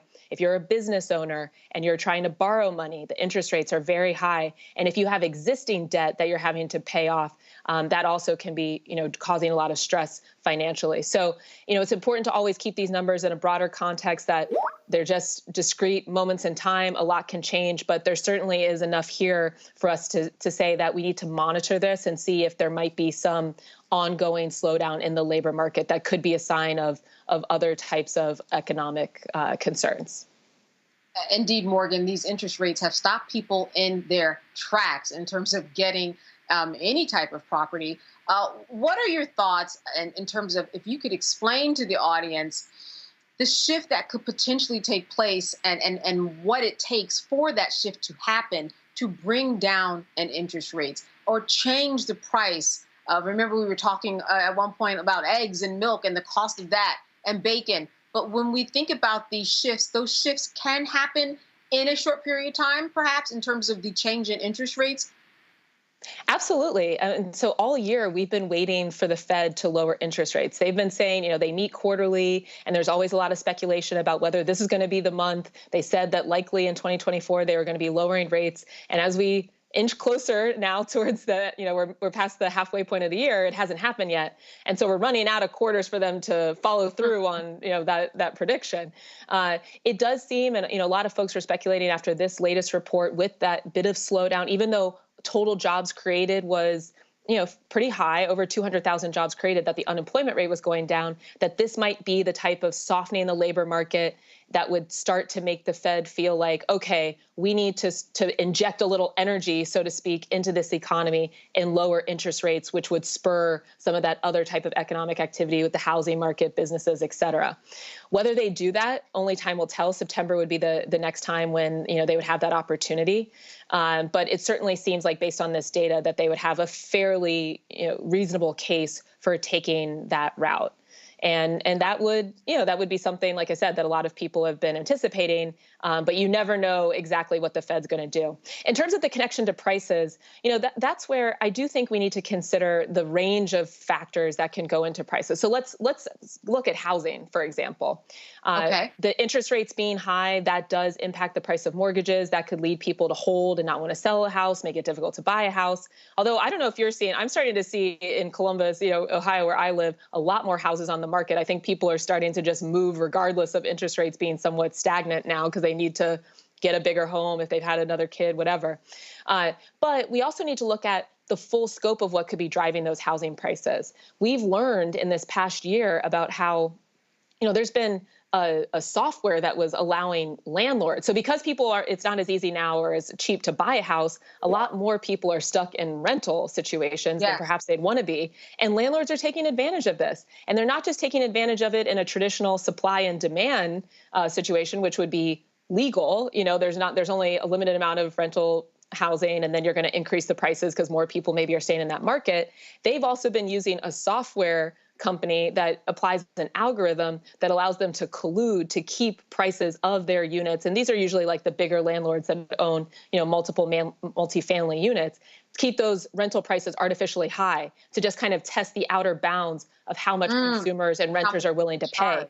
So that is illegal. That is price fixing. And that is something that this Department of Justice is getting involved in. There's a class action about that, but then also Department of Justice has been getting involved to try to call that out. And that could help to then bring down some of those rental prices for the foreseeable future. So, it's really important. And that's true across a range of industries. It's like, yes, there's some things in these markets that are highly complex. Gas is another one. Housing, there are many factors that play into what exactly are the prices we're experiencing as consumers. But in a lot of these, we've found with more aggressive enforcement over the past couple of years that there's been illegal conduct from large corporations that have been contributing to high prices as well. And that's where we need the government to really step up, in addition to affirmative policy making, to enforce the law and cut down on some of this illegal behavior. Wow.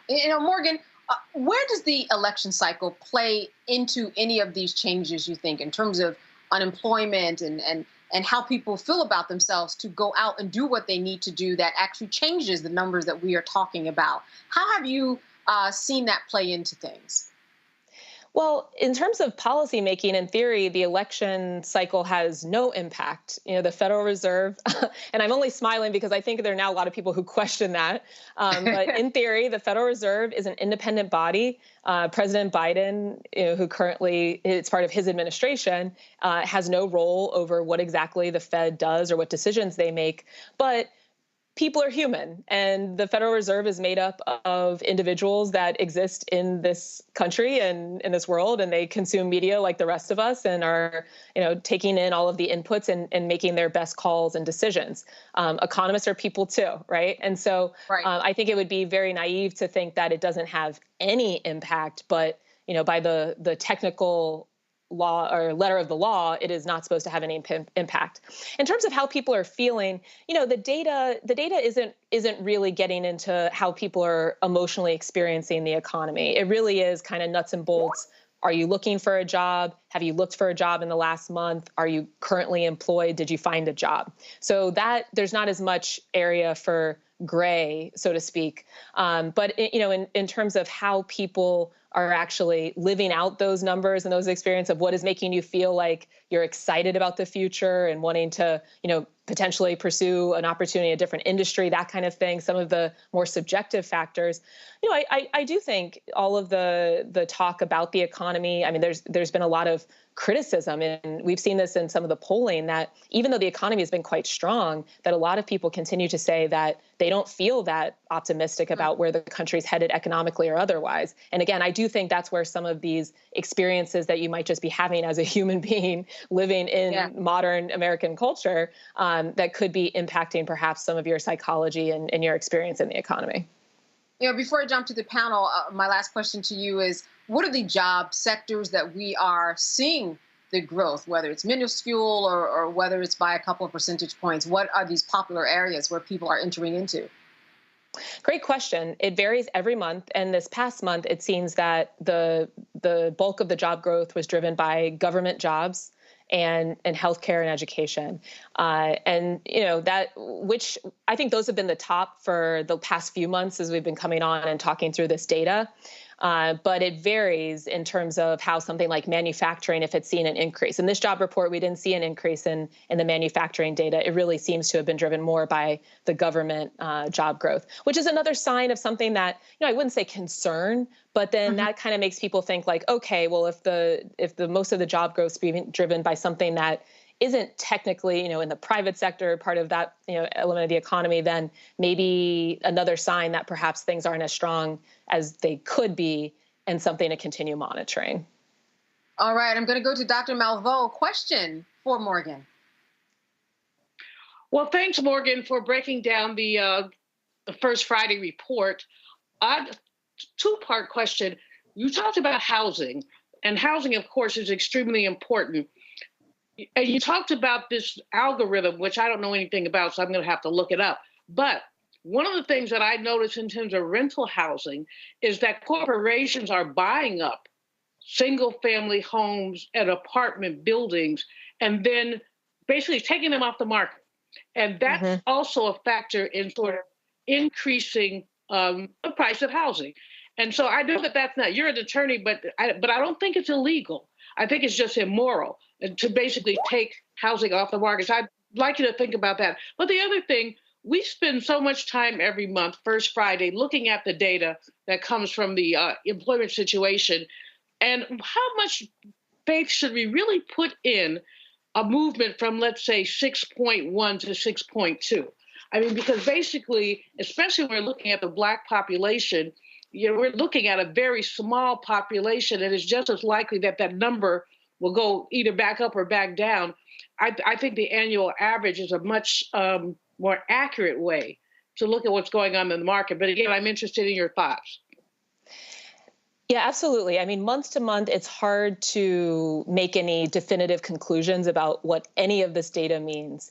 And so absolutely, we have to kind of see if there's a trend. When you start to see something that happens, the same type of growth in unemployment over several months in a row, well, then that might be a little bit more clear that there's something really to that. But even still, I think you're right. I mean, a lot of this is interpreting data and trying to take a lot of different inputs and reach conclusions. And it's not a perfect science by any means. So I do think we need to take it all with a grain of salt. And that's where, too, I think we need to feel confident in layering on our lived experience as people who are in the economy and our communities and what we're seeing on the ground, and make sure that those experiences are getting to the desks of policymakers. It might be hard to get to Jay Powell, who leads the Federal Reserve, but we all have people in Congress that are representing us that have a little bit more of a direct line and can send a letter and get their attention. So I think you've identified a really key point that in addition to the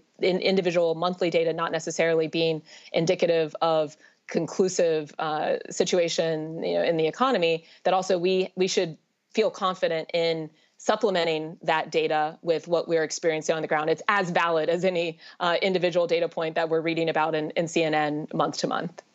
On the housing, I would just say, I think you're right that it's not illegal. We're seeing a lot of the private equity firms that are buying up, especially single family homes, turning them into rental properties, not putting them back on the market for sale. And that does impact the supply of housing overall that's available. And I do think, there's increasing intention now in Congress in terms of what that distortion of the supply of single family housing in different communities could be. And look, I mean, these large firms don't have the same incentive as a individual landlord who lives in the community, who maybe is managing 4 properties and trying to make sure, they turn a profit, but they don't have to be beholden to the financial incentives of Wall Street, which are looking for super profits. So It definitely has an impact on the housing experience that we all are experiencing. They have national portfolios and they have national investors that they need to turn a buck for. And I do think it's something that Congress should look into and limit just how much ability they have to control our housing supply. Dr. Dubinga. So, Morgan, I had a question, a kind of larger scale question. And people always talk about, well, when it comes to like gas prices, the president doesn't really control gas prices. That's happens, because of other factors. My question is, what does a president really influence as it relates to the job market? Because people talk so much about Trump's unemployment numbers versus Biden's, and some will say, well, it was actually COVID. No, it was this or that. To what effect does a president's actual policies affect the job market? Well, I'm gonna get to that, but I do want to say that the president has control over gas prices, just so we're clear on that too. And in this administration, we saw unleashing some of the strategic reserves for sure helped to lower gas prices, though that's a global market. It's complicated. Mm-hmm. Having the Federal Trade Commission that was going after and exposing how an oil executive was colluding with OPEC to keep oil prices artificially high, leading to higher gas prices, about 2 to 4 additional thousands of dollars that every American family was paying during the pandemic because of this collusion. That's something this administration's gone after, and that for sure will have an impact on keeping, at minimum, gas prices stable and likely lowering them. So I agree. I mean, we have to push back on this narrative that, oh, things are just so complicated and what could anyone do? And if Trump, they're in office, but it's so hard. No, there are things that can be done and there are things that have been done, and we need to keep clear on the facts. Now, when it comes to the labor market, I mean, this is getting back to the manufacturing jobs that I mentioned. This was a month where we didn't see growth in the manufacturing sector. But as I'm sure a lot of us know, there's been big investments from the administration in the manufacturing sector, the Infrastructure Act and some of the climate investments and building out the CHIPS Act. But these are longer term projects. And so that is a lever that Congress has been able to utilize in passing this legislation, but the president's support of that legislation and making sure that the federal bureaucracy was also going to be on board to implement some of these grants, like Department of Commerce, which is in charge of the implementation of the CHIPS Act, which is going to increase our domestic production of semiconductor chips, which fuel pretty much every electronic at this point and a lot of different manufacturing items in the whole economy. That only happens, I would say, because of the leadership out of the White House that got to that bipartisan legislation in a really difficult political environment. So the issue, though, is that it's not right away. I live in Columbus, Ohio. It's in Central Ohio is one of the regions that's going to get one of these Intel plants in the northeastern part of our region. And they're only beginning to sort of break ground there. It's going to be several years before we really see that as a functioning manufacturing facility that then is going to have, even more jobs. So, it's what makes it hard, because I think politics is a game of immediate returns. You have a story that you can tell to help get elected. And sometimes the right thing is long-term investment. And we know we need that as a country. And having the type of leadership that's going to pull that off, it isn't always congruent with getting the quick hit on cable news, but it might be absolutely essential for us to have a functioning economy for our children and grandchildren. Yeah. All right, Gavin.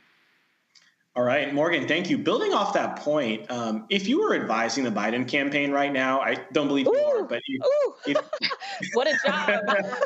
Don't put that on me. No pressure. I'm just kidding. If you were advising the Biden campaign, how would you be encouraging them to message the economy right now in terms of, the accomplishments that they've delivered, which you rightfully pointed out aren't necessarily being felt as accomplishments by everyone right now. Also in terms of, the president's plans when it comes to the economy for a second term. And finally, perhaps some of the detrimental economic plans that Donald Trump has in store for a second term. So just curious how you would wrap all that up and encourage the Biden campaign to talk about the economy on the stump from here on out. It's a great question. And it's one, we're grappling with at the American Economic Liberties Project, because though we are nonpartisan and engage with all sorts of stakeholders, our mission is to decrease the level of corporate concentration, economic concentration that has essentially ensured that the economic gains in our country stick with just the ones who already have it, the richest of the rich, the biggest of the businesses, to the detriment of us as workers, consumers, businesses of all sizes, businesses that actually want to follow the law. And in this administration, here's what I would just tell them to tell their story. They have actually started to turn the ship. How have they done it? By putting people in place who seek to change the 40 years of failed economic policymaking that we have had as a country. People like Lena Khan, who are at the head of the Federal Trade Commission, people like Jonathan Cantor, who's at the head of DOJ antitrust. They are taking on some of the largest and most powerful corporations in America and are saying, hey, even you have to follow the law. Google, Apple, Live Nation Ticketmaster, United Healthcare, right? It's rumored that they're going to be investigating them for how much they've been increasing healthcare costs. What 90% of Americans say is a concern for them about how high healthcare costs are. So we have villains throughout this economy that think they are better than us and they don't have to follow the law, and they are stealing our money and hurting our economic futures every single day. This administration has started to take them on. And there is a lot more work to do, because unwinding us out of this 40-year problem does not happen overnight. It is going to take a while, but the key is having leadership that seeks to do something about it. And what we've heard so far from Donald Trump is that, coming back to the gas prices example, we have one administration that's holding people accountable who have inflated gas prices, and we have an opponent who is saying that they are going to strike deals with big oil billionaires to make sure that law enforcement is not something that they have to ever think about. That's the contrast. So I think the contrast is important. I think it's important that you're actually doing something. And then, as you also mentioned, the vision for the future, keep going, right? We have huge fights on our hands. We have healthcare. I mean, getting back to United Healthcare, what are we going to do to make sure that not only is everyone covered with insurance, but we're improving the situation where you are not eating your income with all of these premiums, that we're not in a situation where we have things called pharmacy benefit managers that are making it so that you're hearing Walgreens, Walgreens is saying that they can't afford to be a pharmacy on the ground anymore. Now, there might be a lot going on there. I'm not stumping for Walgreens necessarily, but if Walgreens is saying the same thing as independent community pharmacists all over this country that are saying we have to close up shop because we can't make any money, we have a problem. And it's a problem that this administration has started to tackle. And we need to give them time. In my opinion, this is Morgan Harper as an individual, not as an employee of a nonprofit. We need to get them more time to keep going. Because the alternative is one that we already know. It's where we keep working and working and working, and we do not get ahead. It's where you can be a worker bee for the rest of your life, but you try to start a business, you're going to get crushed. This is not sustainable. We have to see change. We need it now. And we have had the types of leaders in this administration that appear willing to take that on. All right. Morgan Harper, listen, we like you as an individual and with your nonprofit. You know, every time I hear you, I just want to get out a pen and paper and take notes. That is good information. And we thank you so much for breaking it down and being with us this evening. Thanks for having me. And thanks for the great questions. Yes, indeed. All right. You are watching Roland Martin Unfiltered here on the Black Star Network. We'll be right back. When you talk about blackness and what happens in black culture, we're about covering these things that matter to us, speaking to our issues and concerns. This is a genuine people-powered movement. There's a lot of stuff that we're not getting. You get it, and you spread the word. We wish to plead our own cause. Too long have others spoken for us. We cannot tell our own story if we can't pay for it. This is about covering us. Invest in black-owned media. Your dollars matter. We don't have to keep asking them to cover our stuff. So please support us in what we do, folks. We want to hit 2,000 people, $50 this month, raise $100,000. We're behind 100,000, so we want to hit that. Y'all money makes this possible. Checks and money orders go to P.O. Box 57196, Washington, D.C. 20037-0196. The Cash App is $RM Unfiltered. PayPal is R Martin Unfiltered. Venmo is RM Unfiltered. Zelle is Roland@RolandSMartin.com. I am Tommy Davidson. I play Oscar on Proud Family, Louder and Prouder. Right now, I'm rolling with Roland Martin, unfiltered, uncut, unplugged, and undamn believable. You hear me?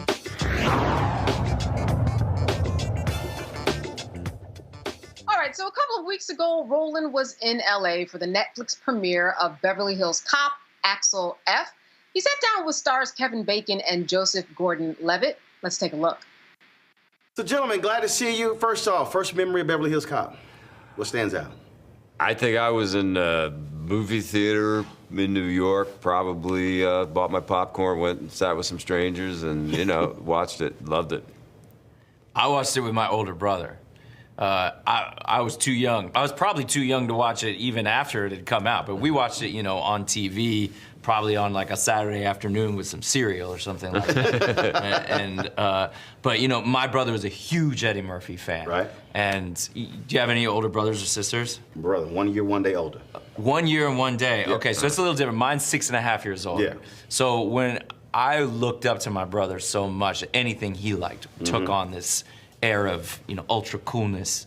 And for him and for me, that was Eddie Murphy.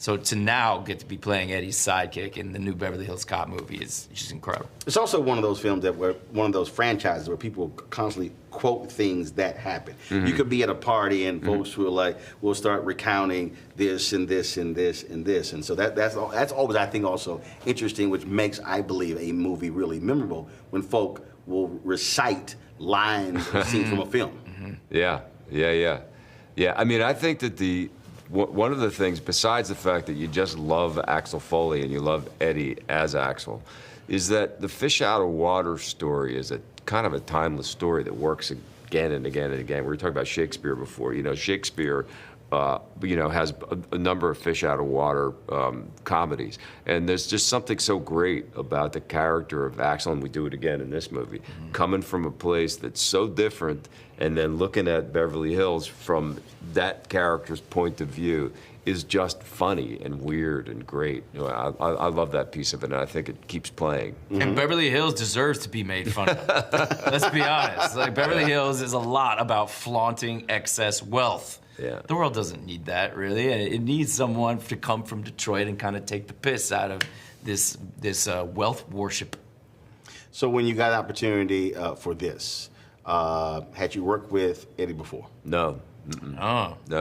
I always Never wanted had. to, of And course. so for you, it's kind of like, all right, let's do this. Yeah.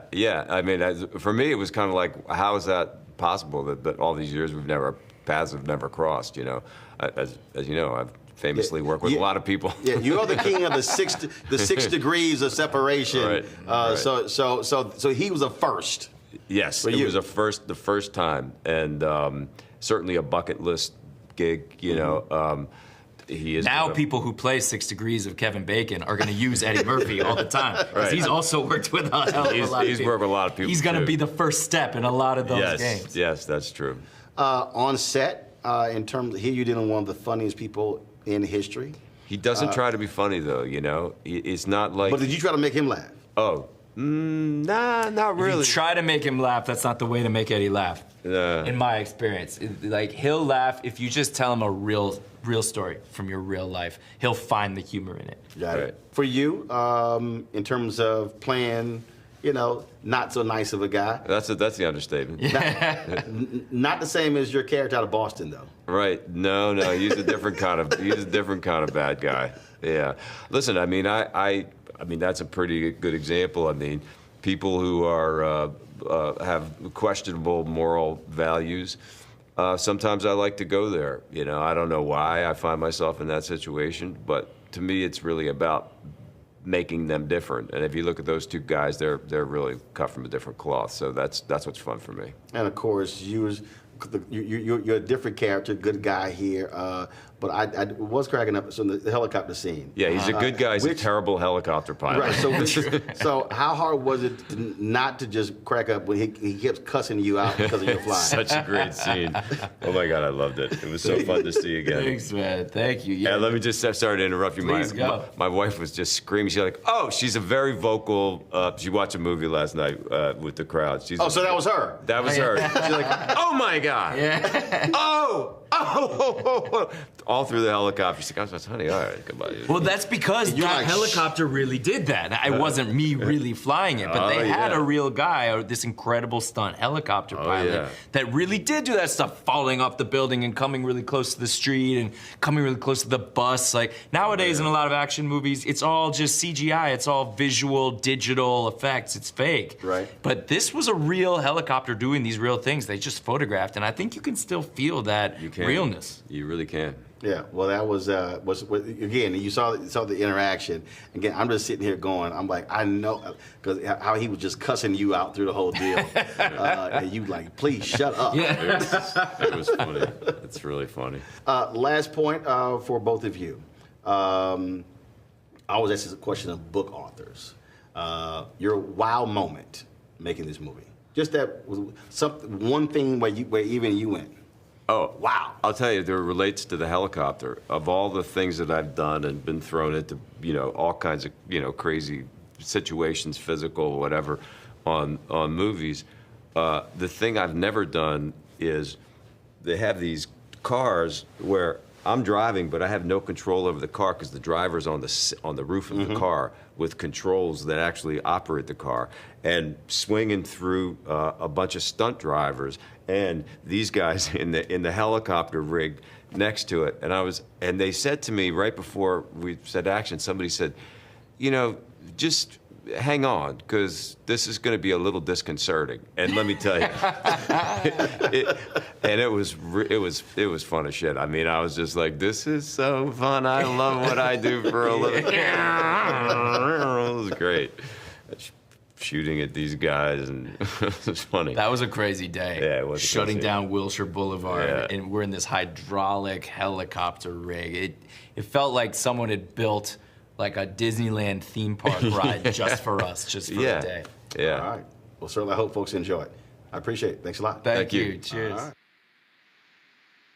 So, Gavin, I was ready for the movie. I've seen it. Did you get a chance to check it out? I haven't checked it out yet, but I can tell you, I know what I'm about to do this weekend. Yeah, exactly. And it's just one of those movies that, I was ready for a part. Axel left. He has been doing a lot out there. There's a really interesting interview with him for the New York Times on The Interview, where he talks about his career. He talks about, just making it through being famous and still really rising above and not getting caught up in a lot. And I think a lot of credit should be given to him, Gavin. Absolutely. No, I think so as well. Dr. Malveaux, have you gotten a chance to see the movie? I have not. I am not the movie demographic, if you know what I mean. They do movies and it's sort of like a 25 to 45, and I've been there, done that, got the T-shirt. I probably will go see this with some friends, but I don't do a lot of movies. So this is the woman who goes out at 2:00 a.m. with Dorothy Knight, but don't go to the movies.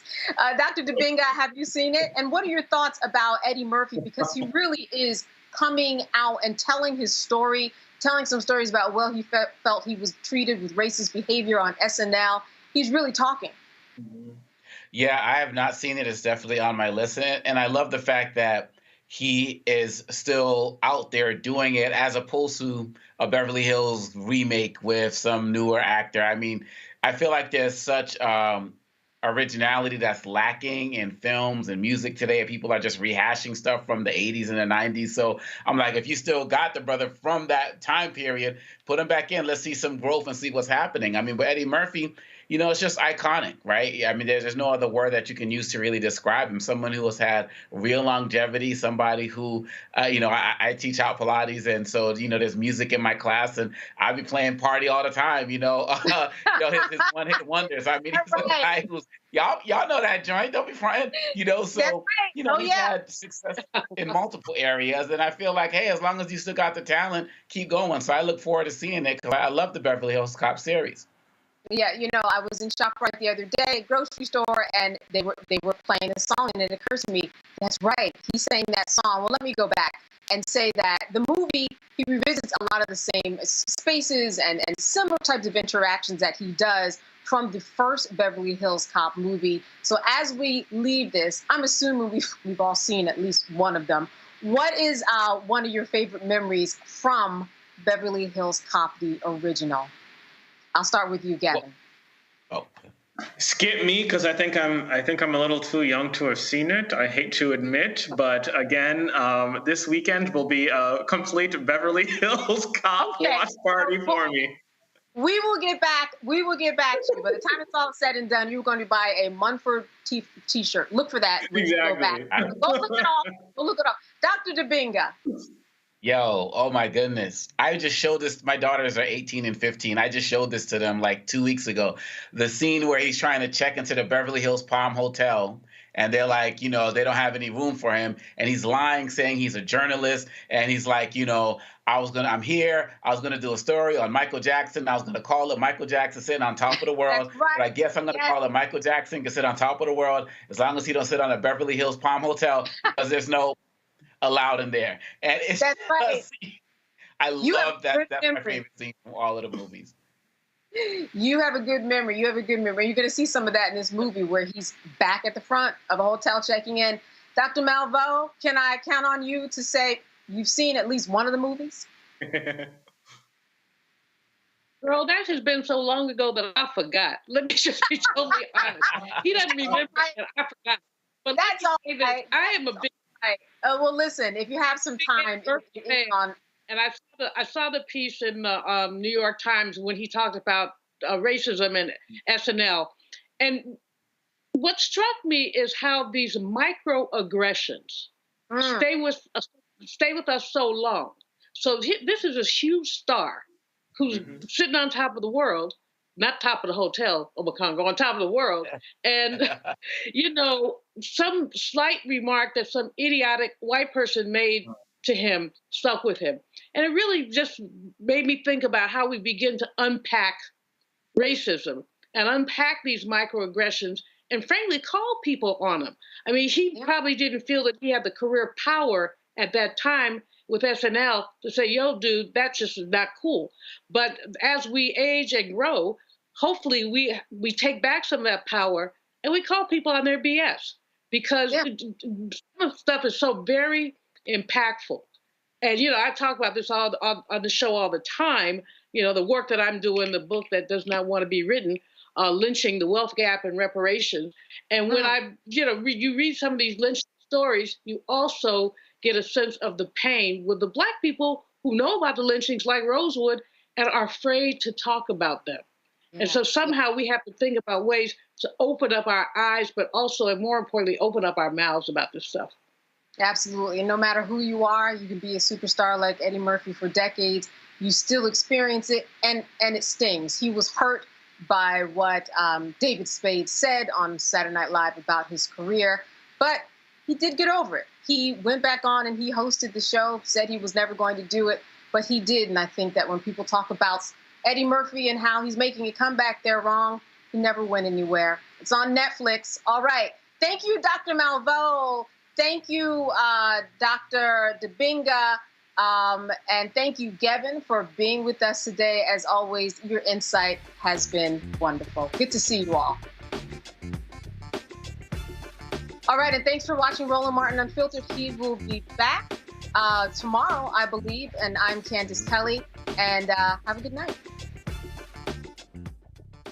Black Star Network is here. Oh, no punch! I'm real revolutionary right now. Thank you for being the voice of Black America. All momentum we have now, we have to keep this going. The video looks phenomenal. See, this difference between Black Star Network and Black-owned media and something like CNN. You can't be Black-owned media and be scared. It's time to be smart. Bring your eyeballs home. You dig?